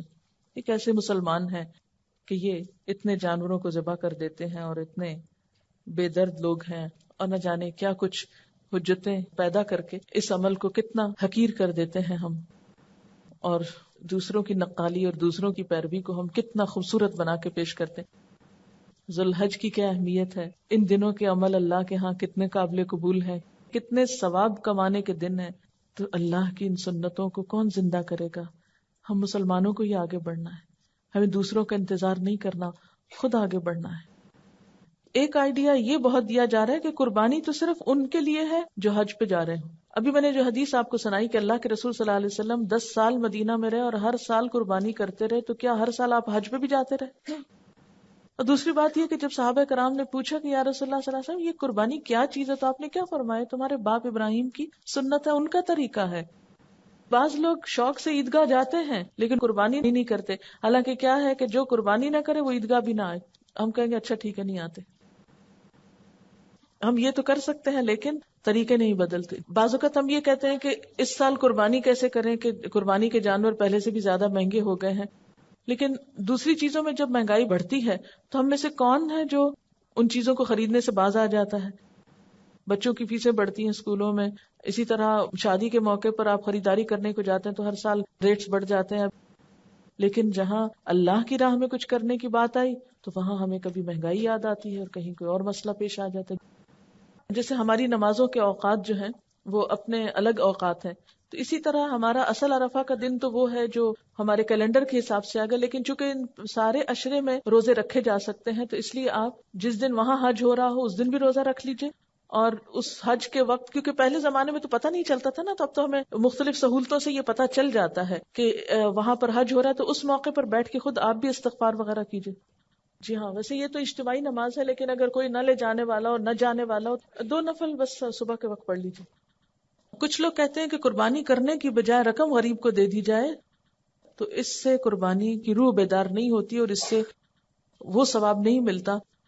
غریب کو آپ سارا سال دے سکتے ہیں، جتنا چاہیں دیں، لیکن قربانی کے دن جیسے کہ حدیث میں آتا ہے اس دن خون بہانے سے بڑھ کر ابن آدم کا کوئی عمل اللہ تعالیٰ کو پسند نہیں، تو جب تک یہ کام نہیں کریں گے اس وقت تک فریضہ ادا نہیں ہوگا۔ سوال ہے کچھ لوگ ایک گائے لے کر ایک حصہ قربانی کا رکھتے ہیں، 6 حصے عقیقہ کر دیتے ہیں، کیا قربانی کے جانور میں عقیقہ کر سکتے ہیں؟ جی کر سکتے ہیں۔ اگر گھر میں ہر فرد کما رہا تو الگ الگ قربانی کرنا ہوگی، جیسے کہ پہلے میں نے عرض کیا کہ قربانی تو محبت کا ایک اظہار ہے۔ اس میں آپ صلی اللہ علیہ وسلم سے یہ بھی پتہ چلتا ہے کہ ایک موقع پر آپ نے 100 قربانیاں کی، 70 اپنے ہاتھ سے کی اور 30 حضرت علی رضی اللہ تعالیٰ عنہ نے کی، اور ایسا بھی ملتا ہے کہ ایک قربانی سارے گھر والوں کی طرف سے کی گئی۔ تو یہ آپ کی اپنی خوشی اور استطاعت پر ہے کہ آپ کیا کرنا چاہتے ہیں۔ اس میں کوئی آپ کو واضح ایسا قانون نہیں دیا گیا کہ یہ کرے اور یہ نہیں کرے، لکیریں نہیں کھینچ کے بتائی گئی، یہ تو محبت کا ایک امتحان ہے۔ نبی صلی اللہ علیہ وسلم کے نام سے قربانی کرنے کے علاوہ دوسرے انبیاء کے نام سے بھی کر سکتے ہیں، یا صحابہ کرام کی طرف سے بھی کر سکتے ہیں، پوری امت کی طرف سے بھی کر سکتے ہیں، یعنی ایک میں بہت سارے بھی شریک ہو سکتے ہیں۔ اللہ کی رحمت بہت وسیع ہے، اس کے لیے کچھ مشکل نہیں۔ پھر یہ سوال ہے کہ جس دن سعودی عرب میں 10 ذی الحج ہوتی ہے اس دن یہاں 9 ذی الحج ہوتی ہے، تو کیا ہم روزہ رکھیں؟ جی اس لیے کہ رمضان میں آپ کیسے روزہ رکھتے ہیں؟ اپنے حساب سے کہ وہاں کے حساب سے؟ پھر کسی نے لکھا کہ کسی کے اوپر اگر 4 لاکھ کا قرضہ ہے تو پہلے قرضہ ادا کرے یا قربانی کرے۔ فتویٰ تو آپ کو یہ کہتا ہے کہ پہلے قرضہ ادا کریں، لیکن ہم نہ تو قرضہ ادا کرتے ہیں اور نہ قربانی کرتے ہیں، بلا ضرورت بعض اوقات قرضے لے کے اپنے اوپر رکھے رکھتے ہیں، زکوٰۃ سے بچنے کی کوشش کرتے ہیں، قربانی سے، اللہ کی راہ میں خرچ کرنے سے۔ اب یہ بھی دیکھنا پڑے گا قرضہ آپ نے کس لیے لے کر رکھا ہوا ہے۔ بات پھر وہی ہے جس سے میں نے شروع کیا تھا کہ ابراہیم علیہ السلام کو جب اللہ تعالیٰ نے حکم دیا تھا کہ بیٹے کو قربان کرو تو انہوں نے یہ کہا تھا یا اللہ اتنے بڑھاپے میں بیٹا ملا ہے، اب پھر تو کہتا ہے کہ اس کو قربان کر دو، کیسے کرو؟ اور اتنے دن دیکھا نہیں کیونکہ چھوٹا ہی تھا تو چھوڑ کے آ گئے اس کو مکہ میں اور خود واپس چلے گئے۔ کئی سال کے بعد واپس آئے، جب بچہ بڑا ہو گیا دیکھ کے دل باپ کا خوش ہوا ہوگا، اتنے عرصے بعد ملاقات ہوئی، کیونکہ یہ جو بچوں کی ٹین ایج ہوتی ہے نا، جب بچے بڑے ہو رہے ہوتے ہیں تو ماں باپ کو بہت محبت ہوتی ہے اپنے بچوں سے۔ تو اتنے دنوں کے بعد اگر آپ خود سوچیں کہ اگر آپ کئی سال بعد اپنے بچے کو دیکھیں اور آپ کو یہ حکم ملے کہ اس کو ذبح کر لیں، تو ہم میں سے تو میرا خیال ہے کوئی تصور میں بھی نہیں لا سکتا۔ چھوٹے سے بچے کو چھوڑ کے گئے تھے کہ جب وہ ایڑیاں رگڑنے والا تھا، جیسے زمزم نکلا تھا، پھر چلے گئے اللہ کی راہ میں، پھر واپس اتنے عرصے کے بعد آئے، دیکھا اس کو دل خوش ہوا، تو اللہ تعالیٰ نے کہا تھا نا والذین آمنوا اشد حبا للہ، اللہ تعالیٰ نے ابراہیم علیہ السلام کو اپنی محبت کے لیے خالص کیا ہوا، تو بیٹے کی محبت جو ہی آئی تو امتحان لے لیا، اس کو دے دو میرے رستے میں، دیتا ہوں۔ تو یہ جو محبتوں کا امتحان ہے، قل ان کان آباؤکم وابناؤکم وعشیرتکم، اصل ایمان کیا ہے کہ اللہ کی خاطر انسان سب کچھ قربان کر سکے۔ کیا عورت خود قربانی کر سکتی ہے؟ اگر ہمت ہے تو کر کے دیکھیے، منع تو نہیں ہے، لیکن ایک دن کریں گے اور کئی دن تک یاد رکھیں گے، اتنا آسان نہیں ہے. ساری فیملی باہر رہتے ہیں، یورپ میں رہتے ہیں، ان کی قربانی کے پیسے میں غریب رشتہ دار اور ڈرائیور کو دے دیتی ہوں تاکہ یہ زیادہ سے زیادہ گوشت استعمال کر سکے. کیا یہ صحیح ہے؟ بس میک شور کہ وہ قربانی کرتے ہوں، وہ اس سے کچھ اور نہ خریدتے ہوں. ٹھیک ہے، قربانی کے پیسوں سے قربانی کا جانور ہی خریدنا چاہیے. کیا جو لوگ غیر ممالک میں رہتے ہیں وہ یہاں پیسے بھیج کر قربانی کرا سکتے ہیں؟ بہتر تو یہی کہ وہیں کرائیں، کیونکہ ان کے بچوں کو کیسے پتہ چلے گا؟ کیونکہ بعض اوقات ہم پیسے دے کے اپنے سر سے ساری مشکل آسان کر دیتے ہیں کہ جائے کوئی کہیں بھی کر لے اور ہمیں نہ سنبھالنا پڑے. کوئی تو ٹھیک ہے، ہو تو جاتی ہے قربانی اگر خصوصاً وہاں پر کوئی انتظام نہ ہو. لیکن اگر آپ کے گھر میں قربانی نہیں ہوتی نا تو وہ رسم زندہ نہیں ہوتی. وہ آپ کے بچے دیکھتے نہیں، ان کو پتہ نہیں چلتا. وہ جب تک بکروں کا شور سنے نہیں آپ، کیسے پتہ چلے گا عید ہے؟ اور پھر آگے وہ کیسے کریں گے؟ کیا قربانی کا گوشت نان مسلم ماسی وغیرہ کو دے سکتے ہیں؟ جی دے سکتے ہیں. اس میں قربانی ایک دفعہ ہو گئی، پھر کسی کو بھی کھلا سکتے ہیں آپ. کیا عورتیں بھی چاند دیکھنے کے بعد بال اور ناخن وغیرہ نہ کاٹیں؟ جی ہاں. کسی نے لکھا ہے کہ کیا ایک قربانی کے جانور کے لیے ایک سے زائد مردہ رشتہ داروں کی طرف سے قربانی ہو سکتی ہے یا ہر ایک کے لیے الگ الگ کرنا ہوگا؟ آپ دیکھیے کہ اگر آپ میں استطاعت ہے تو ہر ایک کے لیے الگ بھی کر سکتے ہیں، اور اگر نہیں ہے تو ایک میں سب کی نیت کر سکتے ہیں. ٹھیک ہے، کیونکہ آپ صلی اللہ علیہ وسلم نے پورے گھر والوں کی طرف سے ایک بکری بھی کی ہے. ٹھیک ہے نا. اچھا، ایک اور بڑی اہم چیز کی طرف توجہ دلائی گئی ہے کہ آج کل جو لوگ جوش و خروش سے قربانی کرتے بھی ہیں وہ بھی عموماً اس کی اصل روح بھولے ہوئے ہوتے ہیں. ان کی ساری توجہ اس طرف ہوتی ہے کہ سب سے زیادہ شاندار جانور لائیں، یعنی دوسروں کے مقابلے میں زیادہ شاندار جانور ہو، اسے خوب سجائیں، سب کو دکھائیں. دیکھیے کہ اگر قل ان صلاتی و نسکی و محیای و مماتی للہ رب العالمین، جب تک اللہ کے لیے نہ ہو، اور اللہ تعالیٰ کو تو نہ ان بکروں کی شکلیں دیکھنی ہے نہ ہمارے کوانٹٹی اور اس کی کوالٹی کو دیکھنا ہے، بس ایک معقول حد میں اگر ہم اخلاص کے ساتھ وہ قربانی کرتے ہیں بغیر کسی ریاکاری اور دکھاوے کے، تو انشاءاللہ تعالیٰ وہ کہیں زیادہ بہتر ہے بنسبت اس کے کہ ہم دکھاوے میں لاکھ روپیہ لگائیں. اب ذرا سورۃ صافات کی وہ آیات جو حضرت ابراہیم علیہ السلام کی سنت کی قربانی کے سلسلے میں تھی، وہ ذرا سن لیجئے. هب لي من الصالحين فبشرناه بغلام حليم فلما بلغ معه السعي قال يا بني إني أرى في المنام أني أذبحك فانظر ماذا ترى قال يا أبت افعل ما تؤمر ستجدني إن شاء الله من الصابرين فلما أسلما وتله للجبين وناديناه أن يا إبراهيم قد صدقت الرؤيا إنا كذلك نجزي المحسنين إن هذا لهو البلاء المبين وفديناه بذبح عظيم وتركنا عليه في الآخرين سلام على إبراهيم كذلك نجزي المحسنين إنه من عبادنا المؤمنين. عشرہ ذی الحج میں پڑھی جانے والی تکبیرات، یعنی پہلے 10 دنوں میں پڑھی جانے والی تکبیرات: اللہ اکبر لا الہ الا اللہ واللہ اکبر وللہ الحمد. اچھا، اس کے علاوہ ایک اور تکبیر ہے: اللہ اکبر کبیرہ والحمد للہ کثیرہ وسبحان اللہ بکرۃ واصیلا. اللہ اکبر کبیرہ، اللہ بہت بڑا ہے، بہت ہی بڑا. اللہ اکبر کبیرہ والحمد للہ کثیرہ، اور اللہ کا شکر بہت زیادہ. وسبحان اللہ، اور اللہ کی تسبیح بکرۃ واصیلا، صبح اور شام. ایک اور تکبیر بھی ہے: اللہ اکبر اللہ اکبر لا الہ الا اللہ وحدہ لا شریک لہ لہ الملک و لہ الحمد وہو علی کل شیء قدیر. وآخر دعوانا ان الحمد للہ رب العالمین. سبحانک اللہم و بحمدک نشہد ان لا الہ الا انت نستغفرک و نتوب الیک. والسلام علیکم و رحمۃ اللہ وبرکاتہ.